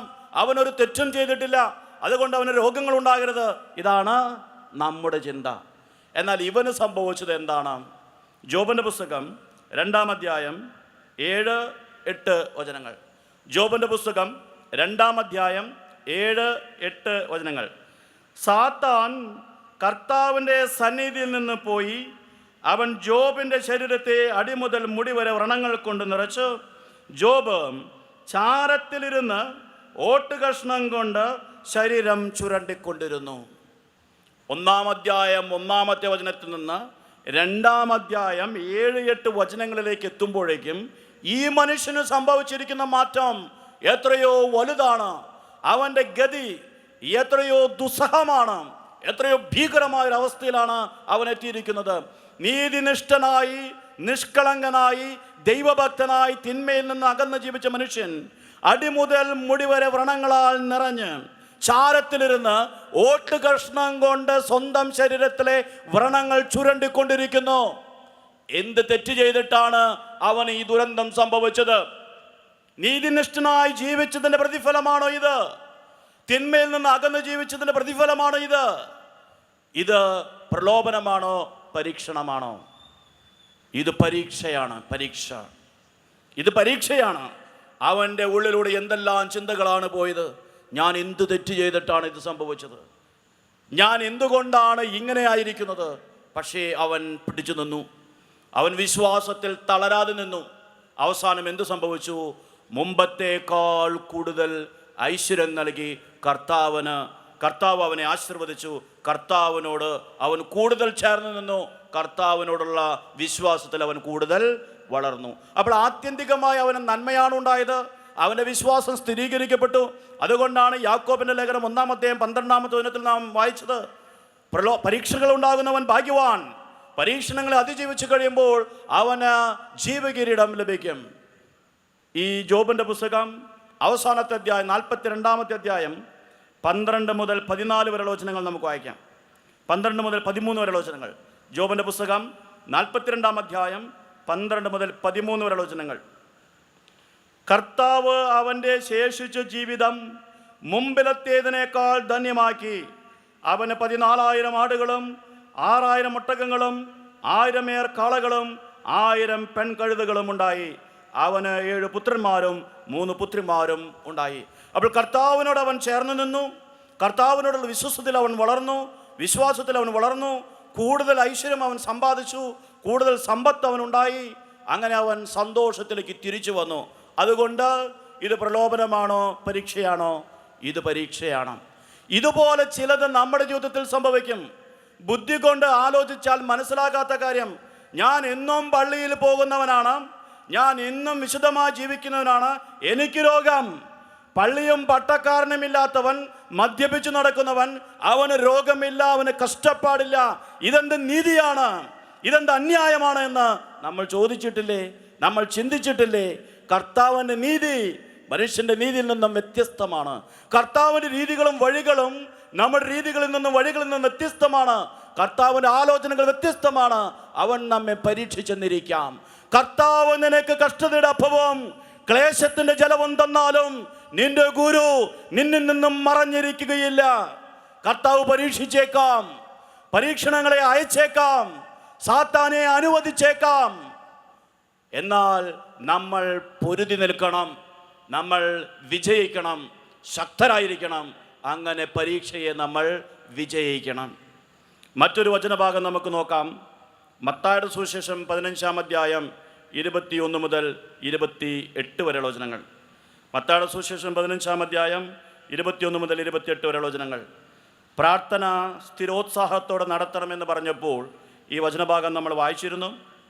ഈ വചനഭാഗത്തെക്കുറിച്ച് വേറൊരു രീതിയിൽ കൂടി നമുക്ക് ധ്യാനിക്കാം. മത്തായിയുടെ സുവിശേഷം 15-ാം അധ്യായം 21 മുതൽ 28 വരെയുള്ള വചനങ്ങൾ. യേശു അവിടെ നിന്ന് പുറപ്പെട്ട് ടൈർ, സീദോൻ എന്നീ പ്രദേശങ്ങളിലെത്തി. അപ്പോൾ ആ പ്രദേശത്ത് നിന്ന് ഒരു കാനാൻകാരി വന്ന് കരഞ്ഞപേക്ഷിച്ചു, കർത്താവേ, ദാവീദിന്റെ പുത്ര, എന്നിൽ കനിയണമേ, എൻ്റെ മകളെ പിശാച് ക്രൂരമായി ബാധിച്ചിരിക്കുന്നു. എന്നാൽ അവൻ ഒരു വാക്കുപോലും ഉത്തരം പറഞ്ഞില്ല. വളരെ ആത്മാർത്ഥമായി ചങ്കുപൊട്ടൊരു സ്ത്രീ വന്ന് പ്രാർത്ഥിക്കുന്നു, കണ്ണീരോട് പ്രാർത്ഥിക്കുന്നു. കർത്താവ് കേട്ട ഭാവം നടിക്കുന്നില്ല, ഒരു വാക്കും ഉത്തരം പറഞ്ഞില്ല. ഇത് എന്താണ്? ഇത് പ്രലോഭനമാണോ പരീക്ഷയാണോ? ഇത് പരീക്ഷയാണ്. അവൾ പിടിച്ചു നിൽക്കണം, അവൾ വിശ്വാസത്തിൽ സ്ഥിരപ്പെടണം, അവളുടെ വിശ്വാസം അവൾ പ്രഖ്യാപിക്കണം. അവൾ അതിൽ തോറ്റുപോയാലോ അവൾക്ക് ഈ അനുഗ്രഹം ലഭിക്കില്ല. അവളുടെ വിശ്വാസത്തെ പടിപടിയായി വളർത്താൻ വേണ്ടിയാണ് കർത്താവ് ആദ്യം പ്രതികരിക്കാതിരുന്നത്. ഒരു വാക്കുപോലും പറഞ്ഞില്ല. ശിഷ്യന്മാർക്ക് പോലും അവളോട് സഹതാപം തോന്നി. ശിഷ്യന്മാർ മുന്നോട്ട് വന്ന് പറഞ്ഞു, അവളെ പറഞ്ഞയച്ചാലും അവൾ നമ്മുടെ പിന്നാലെ വന്ന് നിലവിളിക്കുന്നുവല്ലോ. അപ്പോൾ കർത്താവ് വളരെ ക്രൂരമായൊരു മറുപടി പറഞ്ഞു. അവൻ മറുപടി പറഞ്ഞു, ഇസ്രായേൽ ഭവനത്തിലെ നഷ്ടപ്പെട്ട ആടുകളുടെ അടുത്തേക്ക് മാത്രമാണ് ഞാൻ അയക്കപ്പെട്ടിരിക്കുന്നത്. എന്താണ് കർത്താവ് പറഞ്ഞത്? നിന്നെ പോലെയുള്ളവർക്ക് വേണ്ടിയല്ല ഞാൻ വന്നിരിക്കുന്നത്. ഇതാണ് അവൾക്ക് ലഭിച്ച ഉത്തരം. ഇതൊരു പരീക്ഷണമായിരുന്നു, ഇതൊരു പരീക്ഷയായിരുന്നു. അവൾ പിന്മാറുന്നില്ല. അവൾക്ക് മനസ്സിലായി കർത്താവ് അനുഗ്രഹിക്കുമെന്ന്. അവൾക്ക് മനസ്സിലായി വീണ്ടും വീണ്ടും ചോദിച്ചാൽ നടക്കുമെന്ന്. അതുകൊണ്ട് പിന്മാറാതെ, വിട്ടുകളയാതെ, സ്ഥിരോത്സാഹത്തോടെ അവൾ പിന്നാലെ പോവുകയാണ്. അവൾ പറഞ്ഞു, കർത്താവേ, എന്നെ സഹായിക്കണമേ. വീണ്ടും ഈശോ അവളെ നിരാകരിച്ചുകൊണ്ട് പറഞ്ഞു, മക്കളുടെ അപ്പമെടുത്ത് നായ്ക്കൾക്ക് എറിഞ്ഞു കൊടുക്കുന്നത് ഉചിതമല്ല. അവൾ പറഞ്ഞു, അതേ കർത്താവേ, നായ്ക്കൾ യജമാനന്മാരുടെ മേശയിൽ നിന്ന് വീഴുന്ന അപ്പക്കഷ്ണങ്ങൾ തിന്നുന്നുണ്ടല്ലോ. യേശു പറഞ്ഞു, സ്ത്രീയെ, നിന്റെ വിശ്വാസം വലുതാണ്. ഒരു തരത്തിൽ ഈശോ തോറ്റു. ഈ പാവപ്പെട്ട സ്ത്രീയുടെ മുമ്പിൽ, അവളുടെ വിശ്വാസത്തിന് മുമ്പിൽ ഈശോ തോറ്റു. അവളുടെ മുമ്പിൽ ഈശോ പരീക്ഷ വയ്ക്കുകയായിരുന്നു, അവൾ പരീക്ഷിക്കുകയായിരുന്നു. ആ പരീക്ഷയിൽ അവൾ വിജയിച്ചു. അവസാനം ഈശോ സമ്മതിക്കുകയാണ്, സ്ത്രീയെ, നിന്റെ വിശ്വാസം വലുതാണ്. പ്രിയപ്പെട്ടവരെ, ചിലപ്പോൾ നമ്മുടെ ജീവിതത്തിൽ നമുക്ക് മനസ്സിലാക്കാൻ സാധിക്കാത്ത കാര്യങ്ങൾ സംഭവിച്ചേക്കാം. കർത്താവ് നമ്മോട് ഒരു ഉത്തരവും പറഞ്ഞില്ല എന്ന് വരാം. നമ്മൾ ചോദിച്ചു നിന്ന് വിരുദ്ധമായത് സംഭവിച്ചേക്കാം. പതറരുത്, വിട്ടുകളയരുത്, ഓടിപ്പോകരുത്. ഇത് പരീക്ഷയാണ്, ഇത് പരീക്ഷയാണെന്ന് മനസ്സിലാക്കി വിശ്വാസത്തിൽ നമ്മൾ സ്ഥിരപ്പെടണം. കർത്താവിനോട് കൂടുതൽ ശക്തിയോടും സ്നേഹത്തോടും കൂടെ ചേർന്ന് നിൽക്കണം. അവൻ നമ്മെ അനുഗ്രഹിക്കും. അവനെ വിടരുത്. അവനെ നമ്മൾ സ്നേഹിക്കണം, അവനോട് ചേർന്ന് നിൽക്കണം. ഈ സ്ത്രീ ചെയ്തതുപോലെ അവസാനം ഈ ഈശോ തന്നെ പറയും, നിന്റെ വിശ്വാസം വലുതാണ്. ആ സ്ത്രീയുടെ വിശ്വാസം വലുതാണ് എന്നറിഞ്ഞ അതേ ക്ഷണത്തിൽ ഈശോ അത്ഭുതം പ്രവർത്തിച്ചു. നീ ആഗ്രഹിക്കുന്നത് പോലെ നിനക്ക് ഭവിക്കട്ടെ. ആ സമയം മുതൽ അവളുടെ പുത്രി സൗഖ്യമുള്ളവളായി. ഇത് പരീക്ഷയാണ്. യോഹന്നാന്റെ സുവിശേഷം 6-ാം അധ്യായം 1 മുതലുള്ള വചനങ്ങൾ.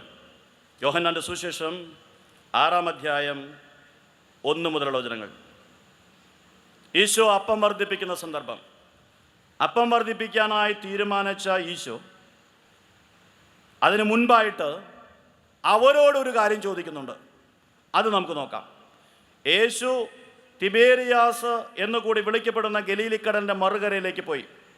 വലിയ ഒരു ജനക്കൂട്ടം അവനെ അനുഗമിച്ചു. കാരണം രോഗികളിൽ അവൻ പ്രവർത്തിച്ച അടയാളങ്ങൾ അവർ കണ്ടിരുന്നു. യേശു മലയിലേക്ക് കയറി ശിഷ്യന്മാരോട് കൂടെ അവിടെ ഇരുന്നു. യഹൂദരുടെ പെസഹ തിരുനാൾ അടുത്തിരുന്നു. യേശു കണ്ണുകൾ ഉയർത്തി ഒരു വലിയ ജനതതി തൻ്റെ അടുത്തേക്ക് വരുന്നത് കണ്ട് അവൻ പീലിപ്പോസിനോട് ചോദിച്ചു, ഇവർക്ക് ഭക്ഷിക്കുവാൻ നാം എവിടെ നിന്ന് അപ്പം വാങ്ങും? അവനെ പരീക്ഷിക്കാനാണ് യേശു ഇങ്ങനെ ചെയ്തത്. കാരണം എന്തു ചെയ്യണമെന്ന് യേശു നേരത്തെ മനസ്സിൽ കരുതിയിരുന്നു.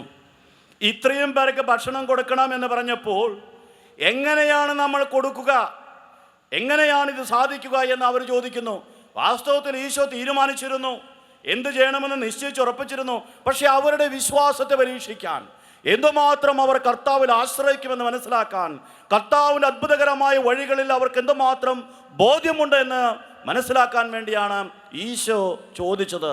കാരണം യോഹന്നാൻ ശ്ലീഹ എഴുതി വയ്ക്കുകയാണ്, അവനെ പരീക്ഷിക്കാനാണ് യേശു ഇങ്ങനെ ചോദിച്ചത്. എന്തെന്നാൽ എന്തു ചെയ്യണമെന്ന് ഈശോ നേരത്തെ മനസ്സിൽ കരുതിയിരുന്നു. അപ്പോൾ ചിലപ്പോഴൊക്കെ കർത്താവ് നമ്മെ പരീക്ഷിക്കും.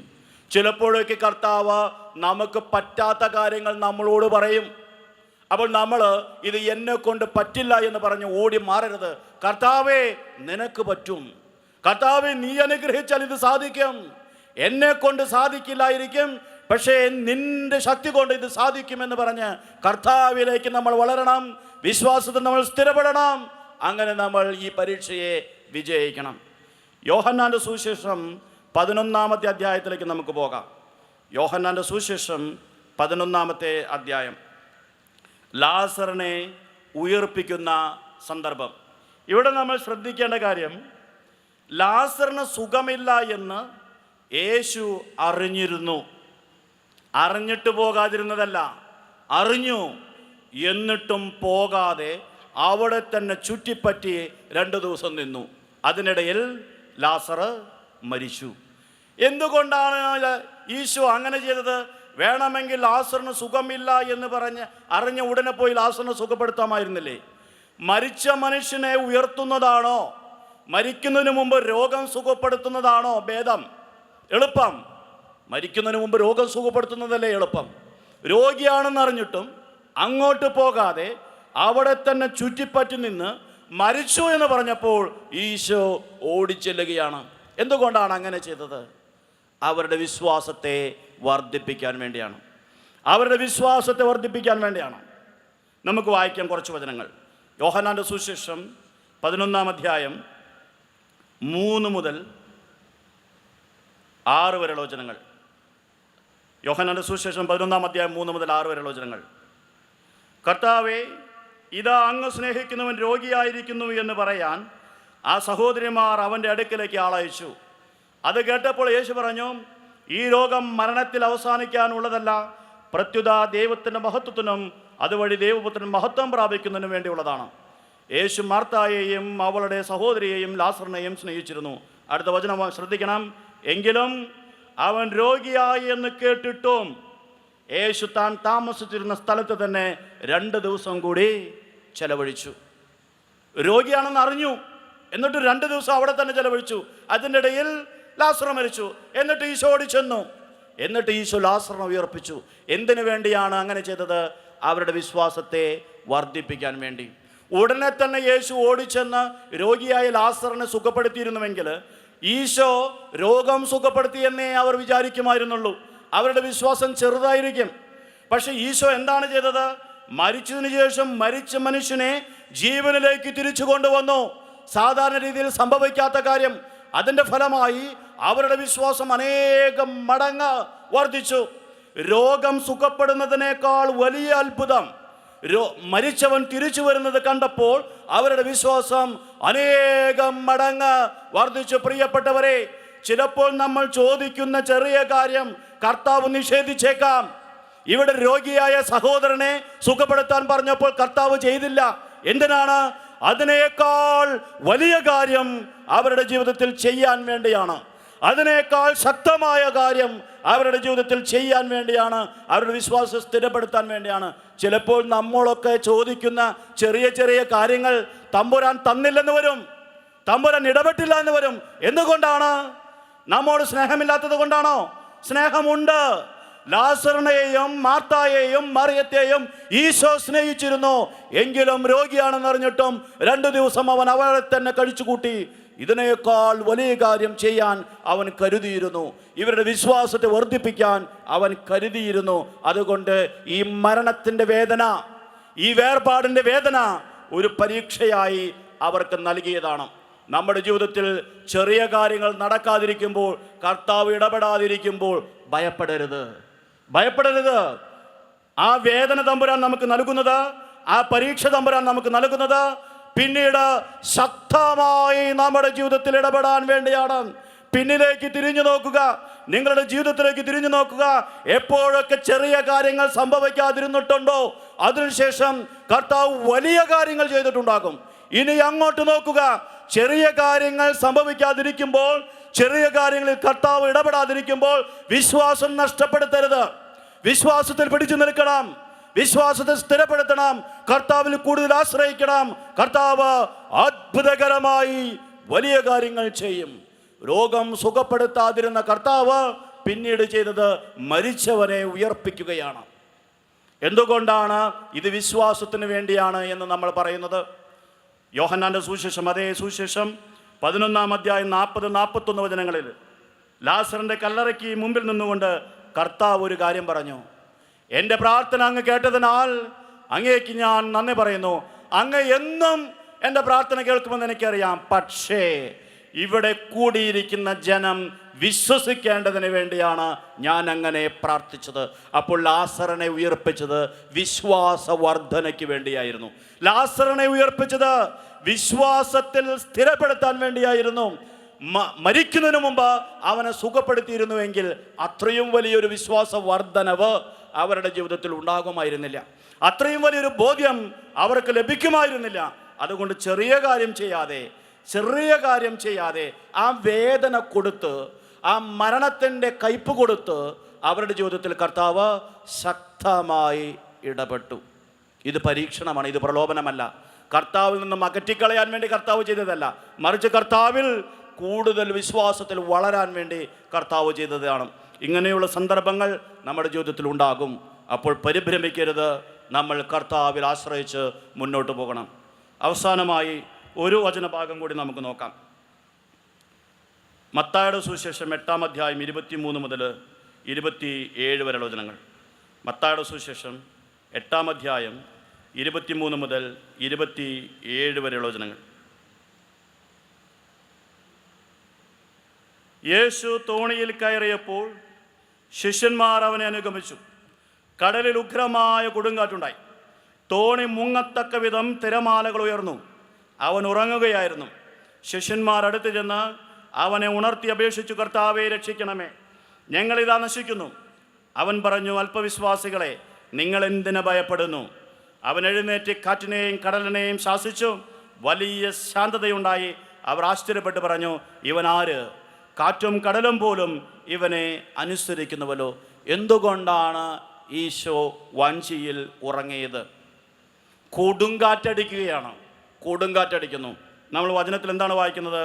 കടലിൽ ഉഗ്രമായ കൊടുങ്കാറ്റുണ്ടായി. തോണി മുങ്ങത്തക്ക വിധം തിരമാലകൾ ഉയർന്നു. ശിഷ്യന്മാരെ എല്ലാവരും ഭയന്ന് വിറയ്ക്കുകയാണ്.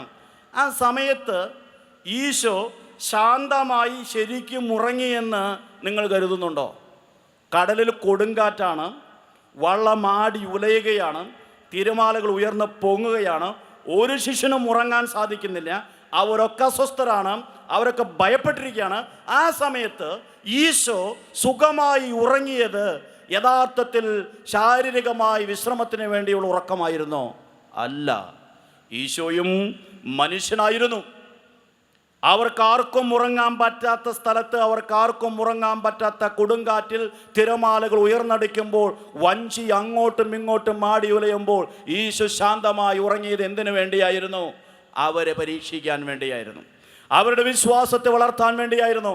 പിന്നീട് ഉണർന്നതിന് ശേഷം ഈശോ സംസാരിക്കുന്നത് വിശ്വാസത്തെക്കുറിച്ചാണ്, അല്ലേ? വിശ്വാസത്തെക്കുറിച്ചാണ് ഈശോ സംസാരിക്കുന്നത്. ഈശോ ഉടനെ തന്നെ അവരോട് പറയുകയാണ് 26-ാമത്തെ വചനത്തിൽ, അല്പവിശ്വാസികളെ, നിങ്ങൾ എന്തിനാ ഭയപ്പെടുന്നു? അവൻ എഴുന്നേറ്റ് കാറ്റിനെയും കടലിനെയും ശാസിച്ചു, വലിയ ശാന്തതയുണ്ടായി. അവർ ആശ്ചര്യപ്പെട്ടു, അവരുടെ വിശ്വാസത്തിൽ വർധനയുണ്ടായി. അവർ അത്ഭുതത്തോടെ ചോദിക്കുകയാണ്, ഇവൻ ആരാണ്? കാറ്റും കടലും പോലും ഇവനെ അനുസരിക്കുന്നുവല്ലോ എന്ന്. അപ്പോൾ ഈശോ പ്രതികരിക്കാതിരുന്നത്, കൊടുങ്കാറ്റ് വന്നിട്ടും ഉടനെ ഇടപെടാതിരുന്നത് എന്തിനു വേണ്ടിയായിരുന്നു? വിശ്വാസത്തിൽ അവരെ ഉറപ്പിക്കാൻ, അവരുടെ അല്പവിശ്വാസത്തെ ഉറച്ച വിശ്വാസമാക്കി മാറ്റാൻ. ഇപ്പോൾ നമ്മൾ കണ്ട വചനഭാഗങ്ങളൊക്കെ ഏത് വിഭാഗത്തിൽപ്പെടുന്നതാണ്? പരീക്ഷയുടെ വിഭാഗത്തിൽപ്പെടുന്നതാണ്. ജോബിൻ്റെ പുസ്തകം 1-2 അധ്യായങ്ങൾ നമ്മൾ നോക്കി. മത്തായിയുടെ സുവിശേഷം 15-ാം അധ്യായം 21 മുതൽ 28 വരെയുള്ള വചനങ്ങൾ നമ്മൾ കണ്ടു. യോഹന്നാൻ്റെ സുവിശേഷം 1-ാം അധ്യായം 6 മുതൽ 6 വരെയുള്ള വചനങ്ങൾ നമ്മൾ കണ്ടു. യോഹന്നാൻ്റെ സുവിശേഷം 11-ാം അധ്യായം 3 മുതൽ 6 വരെയുള്ള വചനങ്ങളും 40-41 വചനങ്ങൾ നമ്മൾ കണ്ടു. മത്തായിയുടെ സുവിശേഷം 8-ാം അധ്യായം 23 മുതൽ 28 വരെയുള്ള വചനങ്ങൾ നമ്മൾ കണ്ടു. അപ്പോൾ ഇവയൊന്നും പ്രലോഭനങ്ങളിൽ പെടുന്നവയല്ല, ഇവയൊക്കെ പരീക്ഷണങ്ങളിൽ പെടുന്നവയാണ്. അപ്പോൾ നമ്മുടെ ആധ്യാത്മിക ജീവിതത്തിൽ പ്രലോഭനങ്ങളുണ്ടാകാം, പരീക്ഷണങ്ങളുണ്ടാകാം. ഇനി ഈ പ്രലോഭനങ്ങളും പരീക്ഷണങ്ങളും ഉണ്ടാകുമ്പോൾ നമ്മൾ എങ്ങനെയാണ് പ്രതികരിക്കേണ്ടത്, എങ്ങനെയാണ് ഇവയെ നേരിടേണ്ടത് എന്നതിനെക്കുറിച്ച് ചിന്തിക്കാം. ആദ്യം നമ്മൾ ചെയ്യേണ്ട കാര്യം, ഏറ്റവും ആദ്യം നമ്മൾ ചെയ്യേണ്ട കാര്യം, ഇത് പ്രലോഭനമാണോ പരീക്ഷണമാണോ എന്ന് തിരിച്ചറിയണം. പ്രലോഭനമാണോ പരീക്ഷണമാണോ എന്ന് തിരിച്ചറിയണം. തിരിച്ചറിയാൻ എങ്ങനെയാണ് സാധിക്കുക? ഇത് എവിടെ നിന്നായിരിക്കും വരിക? ഇതിൻ്റെ ഫലം എന്തായിരിക്കും? ഇതിൻ്റെ രീതി എന്താണ്? ദൈവത്തിൽ നിന്നാണോ വരുന്നത്? പിശാചിൽ നിന്നാണോ വരുന്നത്? ഇതിൻ്റെ ഫലം എന്തായിരിക്കും? എൻ്റെ വിശ്വാസം വർദ്ധിക്കാൻ സാധ്യതയുണ്ടോ? അതോ എൻ്റെ കൃപ നഷ്ടപ്പെട്ടു പോകാൻ സാധ്യതയുണ്ടോ? ഈ പ്രലോഭനത്തിൽ അല്ലെങ്കിൽ ഈ അനുഭവത്തിൽ ഒരു ദുഷ്ട സന്തോഷമുണ്ടോ? തെറ്റായ സുഖമുണ്ടോ? വശീകരിക്കുന്ന ആകർഷണീയതയുണ്ടോ എന്നൊക്കെ നമ്മൾ ചിന്തിക്കണം. കർത്താവിൻ്റെ കൃപയ്ക്ക് വേണ്ടി പ്രാർത്ഥിക്കണം, പ്രലോഭനത്തെയും പരീക്ഷയെയും തിരിച്ചറിയാൻ വേണ്ടി. ഇനി പരീക്ഷയാണെങ്കിൽ നമ്മൾ എന്ത് ചെയ്യണം? പരീക്ഷയാണെങ്കിൽ കർത്താവിനോട് ചേർന്ന് നിൽക്കണം, വിധേയപ്പെടണം, പടപൊരുതണം, നമ്മൾ വിജയിക്കാൻ പരിശ്രമിക്കണം. പ്രലോഭനമാണെങ്കിൽ ചെറുത്ത് തോൽപ്പിക്കണം.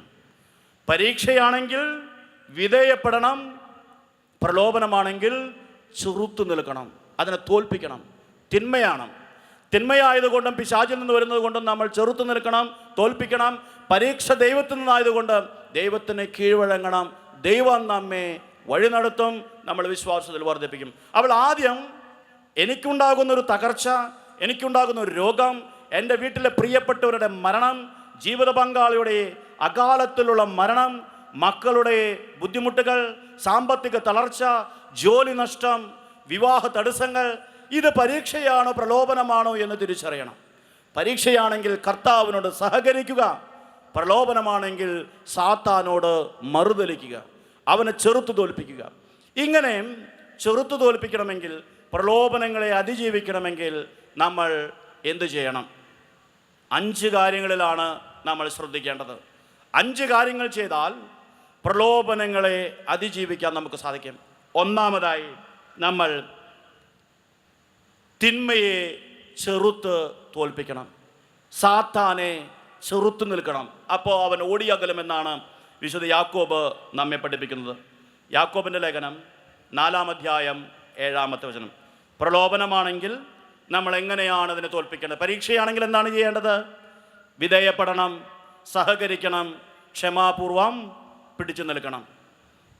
പ്രലോഭനമാണെങ്കിലോ നമ്മൾ സുറുത്ത് തോൽപ്പിക്കണം. യാക്കോബിൻ്റെ ലേഖനം 4-ാം അധ്യായം 7-ാമത്തെ വചനം. യാക്കോബിൻ്റെ ലേഖനം 4-ാം അധ്യായം 7-ാമത്തെ വചനം നമുക്ക് വായിക്കാം. എന്താണ് യാക്കോബ് ശ്ലീഹ പറയുന്നത്? ആകയാൽ ദൈവത്തിന് വിധേയരാകുവിൻ, പിശാചിനെ ചെറുത്തു നിൽക്കുവിൻ, അപ്പോൾ അവൻ നിങ്ങളിൽ നിന്ന് ഓടിയകലും.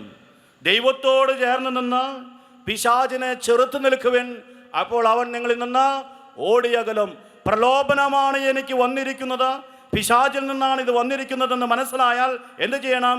ഉടനെ ദൈവത്തിലേക്ക് ചായണം, ദൈവത്തോട് ചേർന്ന് നിൽക്കണം, എന്നിട്ട് പിശാചിനെ ചെറുത്തു തോൽപ്പിക്കണം, അപ്പോൾ അവൻ ഓടിയകലും.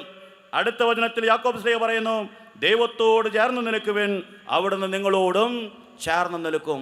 അപ്പോൾ ദൈവത്തോട് ചേർന്ന് നിന്ന് പിശാചിനെ എതിർക്കുക, ചെറുത്തു തോൽപ്പിക്കുക. പ്രലോഭനങ്ങൾ ഉണ്ടാകുമ്പോൾ നമ്മൾ ചെയ്യേണ്ടതാണിത്. പ്രലോഭനമാണെന്ന് മനസ്സിലായാൽ ഉടനെ ദൈവത്തിലേക്ക് ഓടിയെടുക്കുക, പിശാചിനെ ചെറുക്കുക, അപ്പോൾ അവൻ പതുക്കെ ഓടിയകലും. അവൻ്റെ ശക്തി നഷ്ടപ്പെടും, അപ്പോൾ അവൻ പോകും. രണ്ടാമതായിട്ട് പ്രലോഭനങ്ങൾ ഉണ്ടാകുമ്പോൾ പ്രാർത്ഥിക്കണം. പ്രാർത്ഥന പ്രലോഭനങ്ങൾക്കെതിരെയുള്ള വലിയ ശക്തിയാണ്, ആയുധമാണ്. ഈശോ പഠിപ്പിച്ച സ്വർഗസ്ഥനായ ഞങ്ങളുടെ പിതാവേ എന്ന പ്രാർത്ഥനയിൽ പ്രലോഭനങ്ങളിൽ ഉൾപ്പെടാതിരിക്കാൻ പ്രാർത്ഥിക്കാൻ ഈശോ തന്നെയാണ് നമ്മെ പഠിപ്പിച്ചിരിക്കുന്നത്. മത്തായിയുടെ സുവിശേഷം 6-ാം അധ്യായം 13-ാമത്തെ വചനം നമുക്ക് വായിക്കാം. മത്തായിയുടെ സുവിശേഷം 6-ാം അധ്യായം 13-ാമത്തെ വചനം. ഞങ്ങളെ പ്രലോഭനത്തിൽ ഉൾപ്പെടുത്തരുതേ, തിന്മയിൽ നിന്ന് ഞങ്ങളെ രക്ഷിക്കണമേ. ഇങ്ങനെ പ്രാർത്ഥിക്കാൻ ആരാണ് പഠിപ്പിച്ചത്? ഈശോ. അപ്പോൾ പ്രലോഭനങ്ങളിൽ നിന്ന് മോചനം ലഭിക്കണമെങ്കിൽ നമ്മൾ പ്രാർത്ഥിക്കണം. കർത്താവേ, ഞങ്ങളെ പ്രലോഭനത്തിൽ ഉൾപ്പെടുത്തരുത്, ഞങ്ങളെ തിന്മയിൽ നിന്ന് രക്ഷിക്കണമേ എന്ന് നിരന്തരം പ്രാർത്ഥിക്കണം. എപ്പോഴാണ് പ്രാർത്ഥിക്കേണ്ടത്? പ്രലോഭനം വന്നതിന് ശേഷമാണോ? പ്രലോഭനം വരുന്നതിന് മുമ്പേ പ്രാർത്ഥനയിൽ നമ്മൾ ശക്തി പ്രാപിക്കണം. നമ്മൾ ഏതെങ്കിലും ഒരു പോരാട്ടത്തിന് വേണ്ടി ഒരുങ്ങുകയാണ് എങ്കിൽ എപ്പോഴാണ് ആയുധങ്ങൾ ശേഖരിച്ചു വെക്കേണ്ടത്? എതിരാളി വന്നതിന് ശേഷമാണോ? എതിരാളി എല്ലാ ആയുധങ്ങളും ധരിച്ച് വന്നതിന് ശേഷം നമ്മൾ പോരാടാൻ തയ്യാറാകുമ്പോൾ അപ്പോഴാണോ നമ്മൾ ആയുധങ്ങൾ അന്വേഷിക്കേണ്ടത്? അല്ല. അങ്ങനെ നമ്മൾ ആയുധങ്ങൾ അന്വേഷിച്ചാൽ എതിരാളിയുടെ മുമ്പിൽ നമ്മൾ പരാജയപ്പെടും, നമുക്ക് മുറിവേൽക്കും, പരിക്കേൽക്കും, നമ്മൾ ഇല്ലാതാകും. എതിരാളി വരുന്നതിന് മുമ്പേ ആയുധങ്ങൾ സംഭരിക്കണം. എതിരാളി വരുന്നതിന് മുമ്പേ ആയുധങ്ങൾ സജ്ജമാക്കണം. യുദ്ധത്തിന് ഒരുങ്ങുന്ന പടയാളികൾ ആയുധങ്ങൾ ശേഖരിക്കുന്നതും പരിശീലനം നടത്തുന്നതും യുദ്ധം പ്രഖ്യാപിക്കപ്പെട്ടതിന് ശേഷമല്ല. എതിരാളി യുദ്ധം പുറപ്പെട്ടതിന് ശേഷം വരുമ്പോൾ അതിനുശേഷമെല്ലാം ഇത് ചെയ്യേണ്ടത്. ഈ പ്രലോഭകൻ വരുന്നതിന് മുമ്പേ തിന്മയുടെ ശക്തിയിൽ നിന്ന് മോചനം ലഭിക്കാൻ നമ്മൾ പ്രാർത്ഥനയിൽ ശക്തിപ്പെടണം, ആയുധം ധരിക്കണം, നമ്മൾ സുസജ്ജരായിരിക്കണം. അതുകൊണ്ടാണ് ഈശോ പഠിപ്പിച്ചത്, എല്ലാ ദിവസവും ഇങ്ങനെ പ്രാർത്ഥിക്കുവിൻ, ഞങ്ങളെ പ്രലോഭനത്തിൽ ഉൾപ്പെടുത്തരുതേ, തിന്മയിൽ നിന്ന് ഞങ്ങളെ രക്ഷിക്കണമേ. എല്ലാ ദിവസവും നമ്മൾ പ്രാർത്ഥിക്കണം. മത്തായിയുടെ സുവിശേഷം 26-ാം അധ്യായം 41-ാമത്തെ വചനം. മത്തായിയുടെ സുവിശേഷം 26-ാം അധ്യായം 41-ാമത്തെ വചനം. ഗെത്സമേൻ തോട്ടത്തിൽ ശിഷ്യരോടൊപ്പം പ്രാർത്ഥിക്കാൻ പോയ ഈശോ ശിഷ്യന്മാരോട് പറഞ്ഞ കാര്യമാണിത്. മത്തായിയുടെ സുവിശേഷം 26-ാം അധ്യായം 41-ാമത്തെ വചനം നമുക്ക് ഒരുമിച്ച് വായിക്കാം. പ്രലോഭനത്തിൽ അകപ്പെടാതിരിക്കാൻ നിങ്ങൾ ഉണർന്നിരുന്ന് പ്രാർത്ഥിക്കുവിൻ. നമുക്ക് ഒരുമിച്ച് വായിക്കാം. മത്തായിയുടെ സുവിശേഷം 26-ാം അധ്യായം 41-ാമത്തെ വചനം. പ്രലോഭനത്തിൽ അകപ്പെടാതിരിക്കാൻ നിങ്ങൾ ഉണർന്നിരുന്ന് പ്രാർത്ഥിക്കുവിൻ.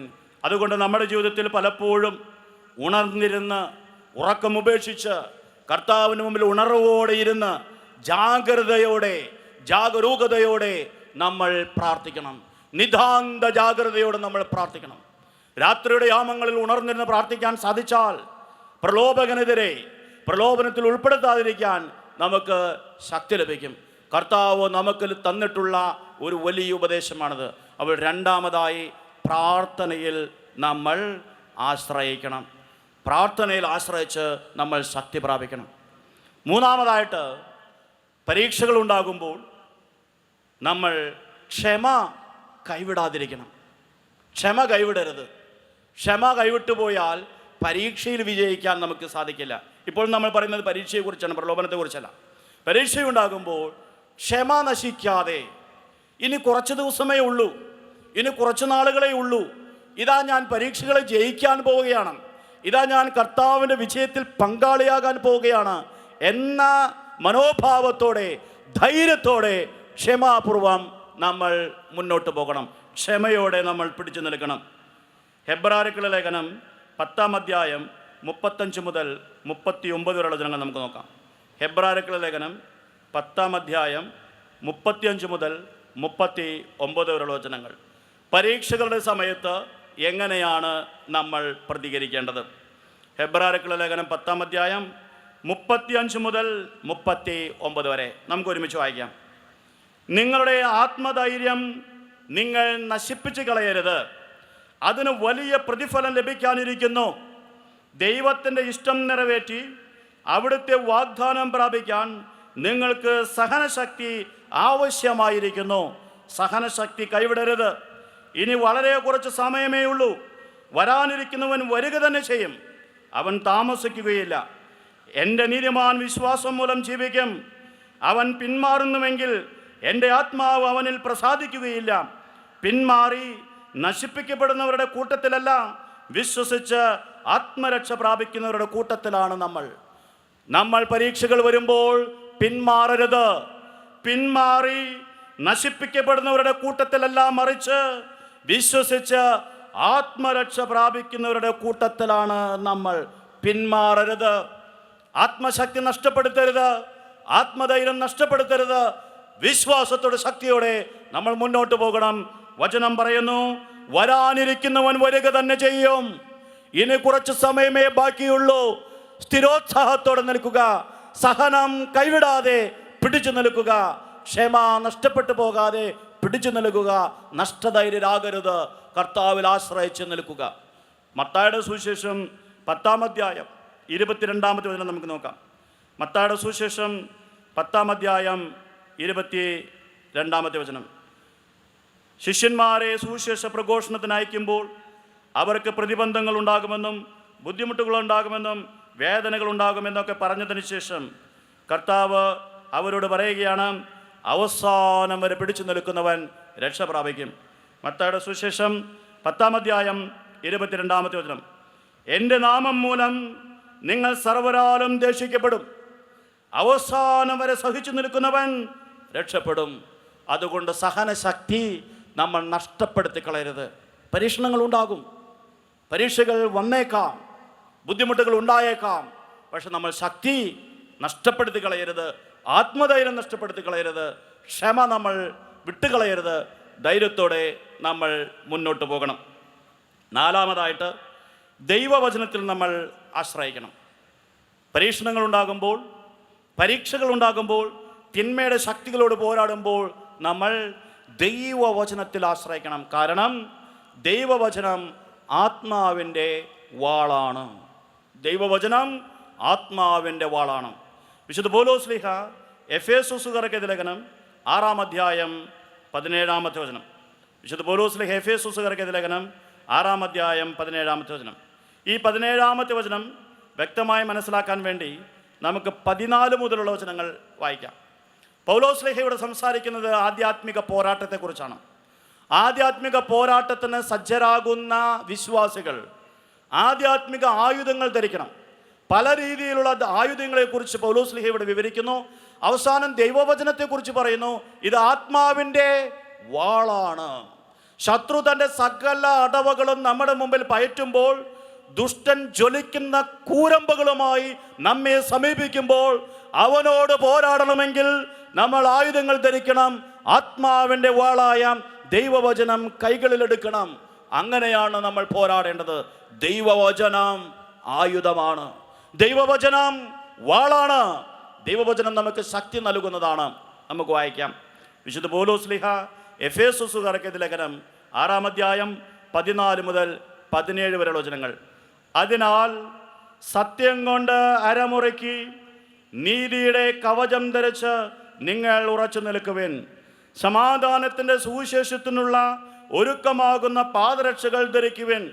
സർവോപരി ദുഷ്ടന്റെ ജ്വലിക്കുന്ന കൂരമ്പകളെ കെടുത്തുന്നതിന് നിങ്ങളെ ശക്തരാക്കുന്ന വിശ്വാസത്തിൻ്റെ പരിചയെടുക്കുവിൻ.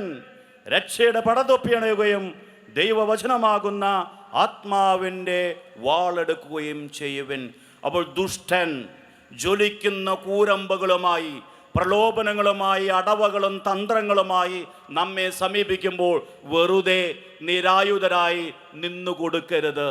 നിന്നുകൊടുത്താൽ അവൻ ആക്രമിക്കും, നിന്നുകൊടുത്താൽ അവൻ അമ്പുകളെയും, നമ്മൾ വീണുപോകും, നമ്മൾ തളരും. അതുകൊണ്ട് നമ്മൾ എന്ത് ചെയ്യണം? ദുഷ്ടന്റെ ജ്വലിക്കുന്ന കൂരമ്പുകളെ തോൽപ്പിക്കാൻ ആയുധങ്ങൾ ധരിച്ച് സുസജ്ജരായി നമ്മൾ ഒരുങ്ങിയിരിക്കണം. അതിൻ്റെ ഭാഗമായി ആത്മാവിൻ്റെ വാളാകുന്ന ദൈവത്തിൻ്റെ വചനം നമ്മൾ കൈകളിലെടുക്കണം. ദൈവത്തിൻ്റെ വചനം കൊണ്ട് നമ്മൾ നിറയണം. ദൈവിക ശക്തി നമ്മിൽ ഉണ്ട് എങ്കിൽ, ദൈവത്തിൻ്റെ വചനം നമ്മിൽ ഉണ്ട് എങ്കിൽ പ്രലോഭനങ്ങളെ അതിജീവിക്കാൻ നമുക്ക് സാധിക്കും. നമ്മൾ കഴിഞ്ഞ ദിവസം കണ്ടു ഈശോ എങ്ങനെയാണ് പ്രലോഭനങ്ങളെ അതിജീവിച്ചതെന്ന്. മത്തായിയുടെ സുവിശേഷം 4-ാം അധ്യായം 3 മുതൽ 11 വരെയുള്ള വചനങ്ങൾ നമ്മൾ പരിശോധിച്ചു. നമ്മൾ മനസ്സിലാക്കിയ കാര്യം എന്താണ്? 3 പ്രലോഭനങ്ങൾ ഉണ്ടായപ്പോൾ ഈശോ 3 വചനങ്ങൾ ഉപയോഗിച്ചു. എങ്ങനെയുള്ള വചനങ്ങളാണ് ഉപയോഗിച്ചത്? മുമ്പ് എഴുതപ്പെട്ട, ഈശോ വായിച്ചിരുന്ന, ഈശോ ഉള്ളിൽ സൂക്ഷിച്ചിരുന്ന വചനമാണ് എടുത്ത് ഉപയോഗിച്ചത്. എന്ന് എഴുതപ്പെട്ടിരിക്കുന്നു, എന്ന് എഴുതപ്പെട്ടിരിക്കുന്നു, എന്ന് എഴുതപ്പെട്ടിരിക്കുന്നു എന്ന് പറഞ്ഞ് നിയമാവർത്തന പുസ്തകം 8-ാം അധ്യായം 3-ാമത്തെ വചനവും, നിയമാവർത്തന പുസ്തകം 6-ാം അധ്യായം 16-ാമത്തെ വചനവും, നിയമാവർത്തന പുസ്തകം 6-ാം അധ്യായം 13-14 വചനങ്ങളുമാണ് ഈശോ ഉച്ചരിച്ചത്. പ്രലോഭകൻ വന്ന് മുമ്പിൽ നിൽക്കുമ്പോൾ വചനമെടുക്കാൻ ഓടാൻ നമുക്ക് സാധിക്കില്ല. പ്രലോഭനങ്ങൾ വന്നതിന് ശേഷം എവിടെയാണ് വചനം, ഏത് വചനമാണ് എന്നെ ശക്തിപ്പെടുത്തുക, ഏത് വചനമാണ് എനിക്ക് വഴി നൽകുക എന്ന് അന്വേഷിക്കാൻ നമുക്ക് സമയം ലഭിച്ചു എന്ന് വരില്ല. അതുകൊണ്ട് നാം എന്ത് ചെയ്യണം? മുമ്പേ വചനം കൊണ്ട് നിറഞ്ഞിരിക്കണം. മുൻപേ ആയുധം ധരിച്ച് ശക്തരായിരിക്കണം, സുസജ്ജരായിരിക്കണം. ഈശോ ദൈവവചനം ഉള്ളിൽ കാത്തു സൂക്ഷിച്ചതുപോലെ, പ്രലോഭകനെ ദൈവവചനം കൊണ്ട് നേരിട്ടതുപോലെ നമ്മളും ദൈവവചനം കൊണ്ട് നിറഞ്ഞിരിക്കണം. ആ ദൈവവചനം പ്രലോഭകനെതിരെ ഉപയോഗിക്കണം. പ്രലോഭനങ്ങൾ വരുമ്പോൾ ദൈവവചനത്തിൻ്റെ ശക്തി ഉപയോഗിച്ച് പ്രലോഭനത്തെ നമ്മൾ നേരിടണം. ആത്മാവിൻ്റെ വാളാണ് ദൈവത്തിൻ്റെ വചനം. 5-ാമതായിട്ട് പരിശുദ്ധാത്മാവിൻ്റെ ശക്തി കൊണ്ട് നമ്മൾ ഈ പ്രലോഭനത്തെ വിജയിക്കണം. പരിശുദ്ധാത്മാവിൻ്റെ ശക്തി നമുക്കുണ്ട് എങ്കിൽ പ്രലോഭനത്തെ, ശരീരത്തിൻ്റെ വാഞ്ചകളെ, ലൗകിക ആഗ്രഹങ്ങളെ, ജഡത്തിൻ്റെ ആഗ്രഹങ്ങളെ തോൽപ്പിക്കാൻ നമുക്ക് സാധിക്കും. വിശുദ്ധ പൗലോസ്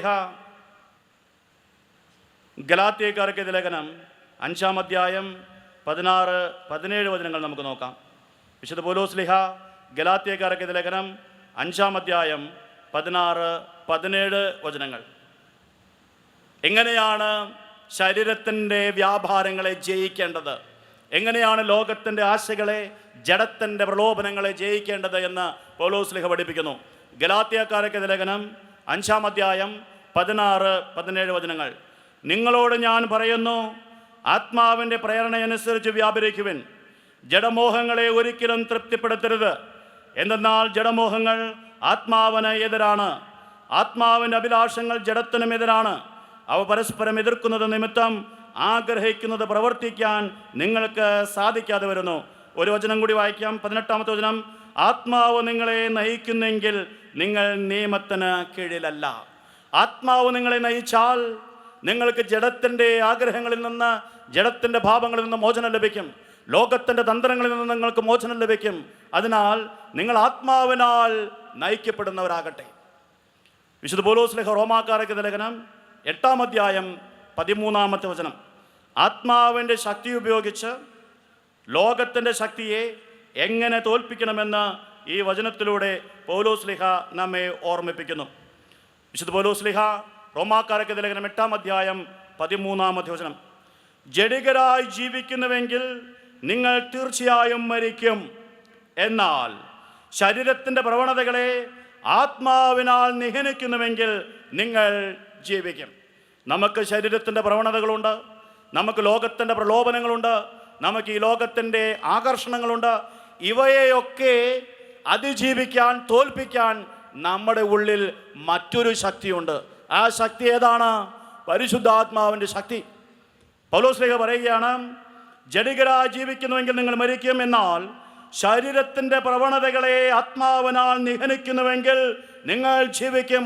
ആത്മാവിൻ്റെ ശക്തി ഉപയോഗിച്ച് ശരീരത്തിൻ്റെ ശക്തി നിങ്ങൾ ജയിക്കണം. ആത്മാവിൻ്റെ ശക്തി ഉപയോഗിച്ച് ഈ ലോകത്തിൻ്റെ പ്രലോഭനങ്ങളെ നിങ്ങൾ ജയിക്കണം. ഈ ലോകത്തിൻ്റെ ആകർഷണങ്ങളെ നിങ്ങൾ ജയിക്കണം. പ്രലോഭനങ്ങളെ നിങ്ങൾ ജയിക്കണം. നിങ്ങളുടെ ഉള്ളിലുള്ളവൻ ശക്തനാണ്. ലോകത്ത് നിങ്ങൾക്ക് പ്രലോഭനങ്ങളുണ്ടാകും, ലോകത്തിൻ്റെ ആകർഷണങ്ങളുണ്ടാകും, ലോകം നിങ്ങളെ മാടി വിളിക്കും. പക്ഷെ നിങ്ങളുടെ ഉള്ളിലുള്ളവൻ ലോകത്തിലുള്ളവനേക്കാൾ ശക്തനാണ്. ആ പരിശുദ്ധാത്മാവിൻ്റെ ശക്തിയിൽ ആശ്രയിച്ച് നമ്മൾ ഈ പ്രലോഭനങ്ങളെ നേരിടണം. വിശുദ്ധ യോഹന്നാൻ എഴുതിയ 1-ാം ലേഖനം 4-ാം അധ്യായം 4-ാമത്തെ വചനം. വിശുദ്ധ യോഹന്നാൻ്റെ 1-ാം ലേഖനം 4-ാം അധ്യായം 4-ാമത്തെ വചനം. കുഞ്ഞുമക്കളെ, നിങ്ങൾ ദൈവത്തിൽ നിന്നുള്ളവരാണ്, നിങ്ങൾ വ്യാജ പ്രവാചകന്മാരെ കീഴ്പ്പെടുത്തിയിരിക്കുന്നു. അടുത്ത വചനങ്ങൾ ശ്രദ്ധിക്കണം.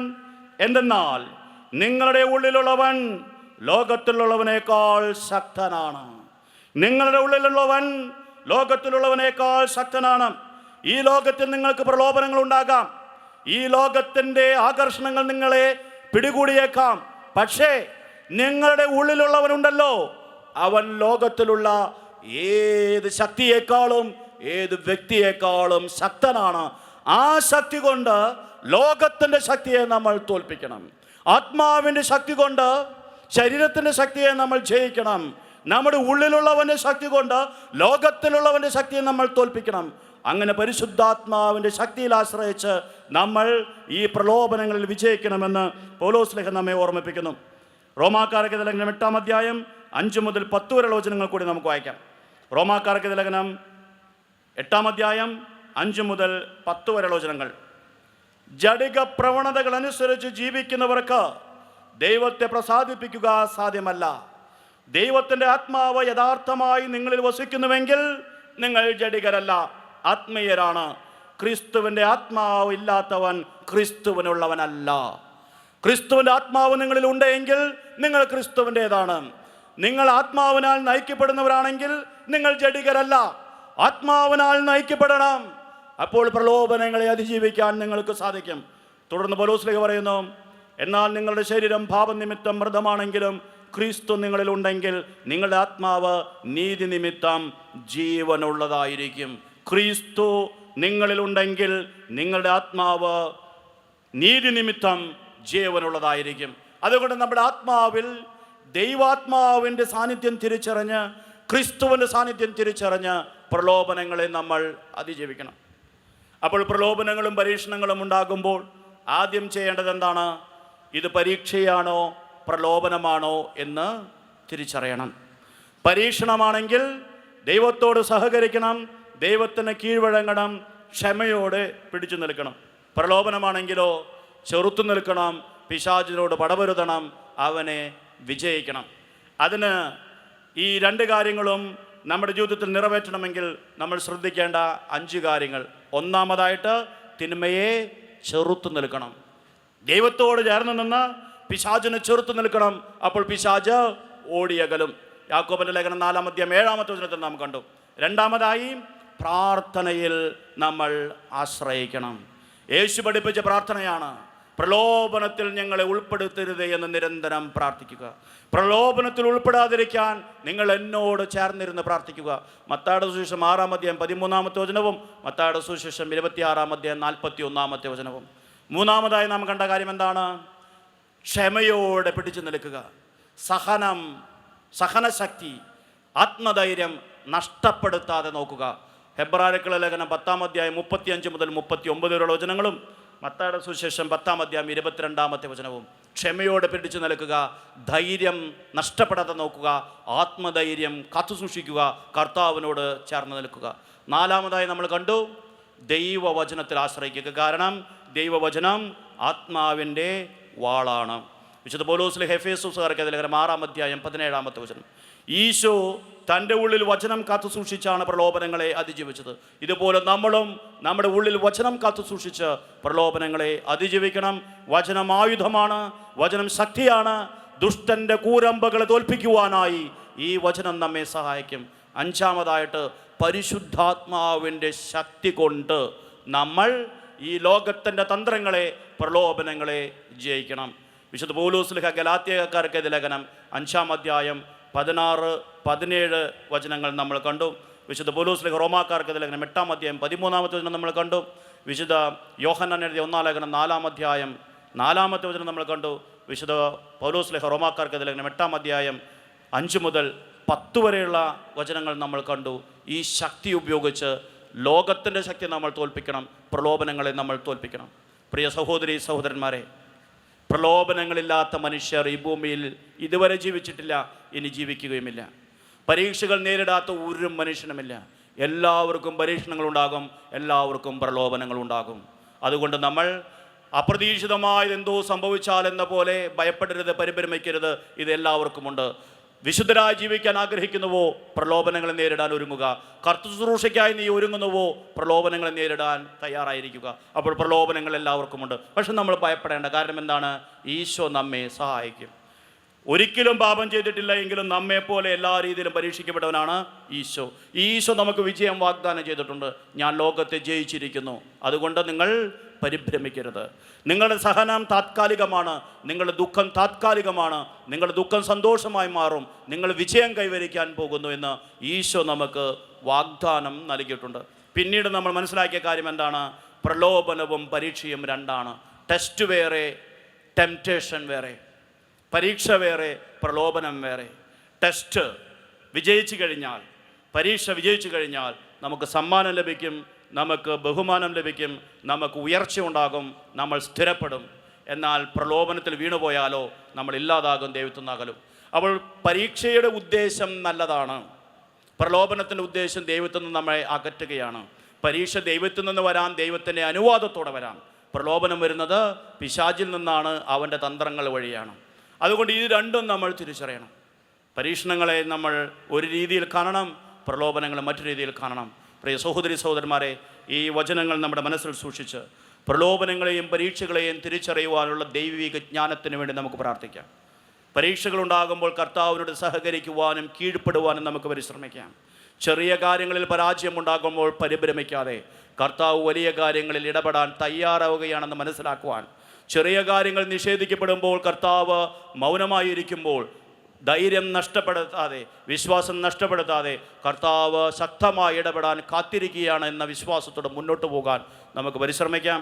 സർവശക്തനായ ദൈവം നമ്മെ സമൃദ്ധമായി അനുഗ്രഹിക്കട്ടെ.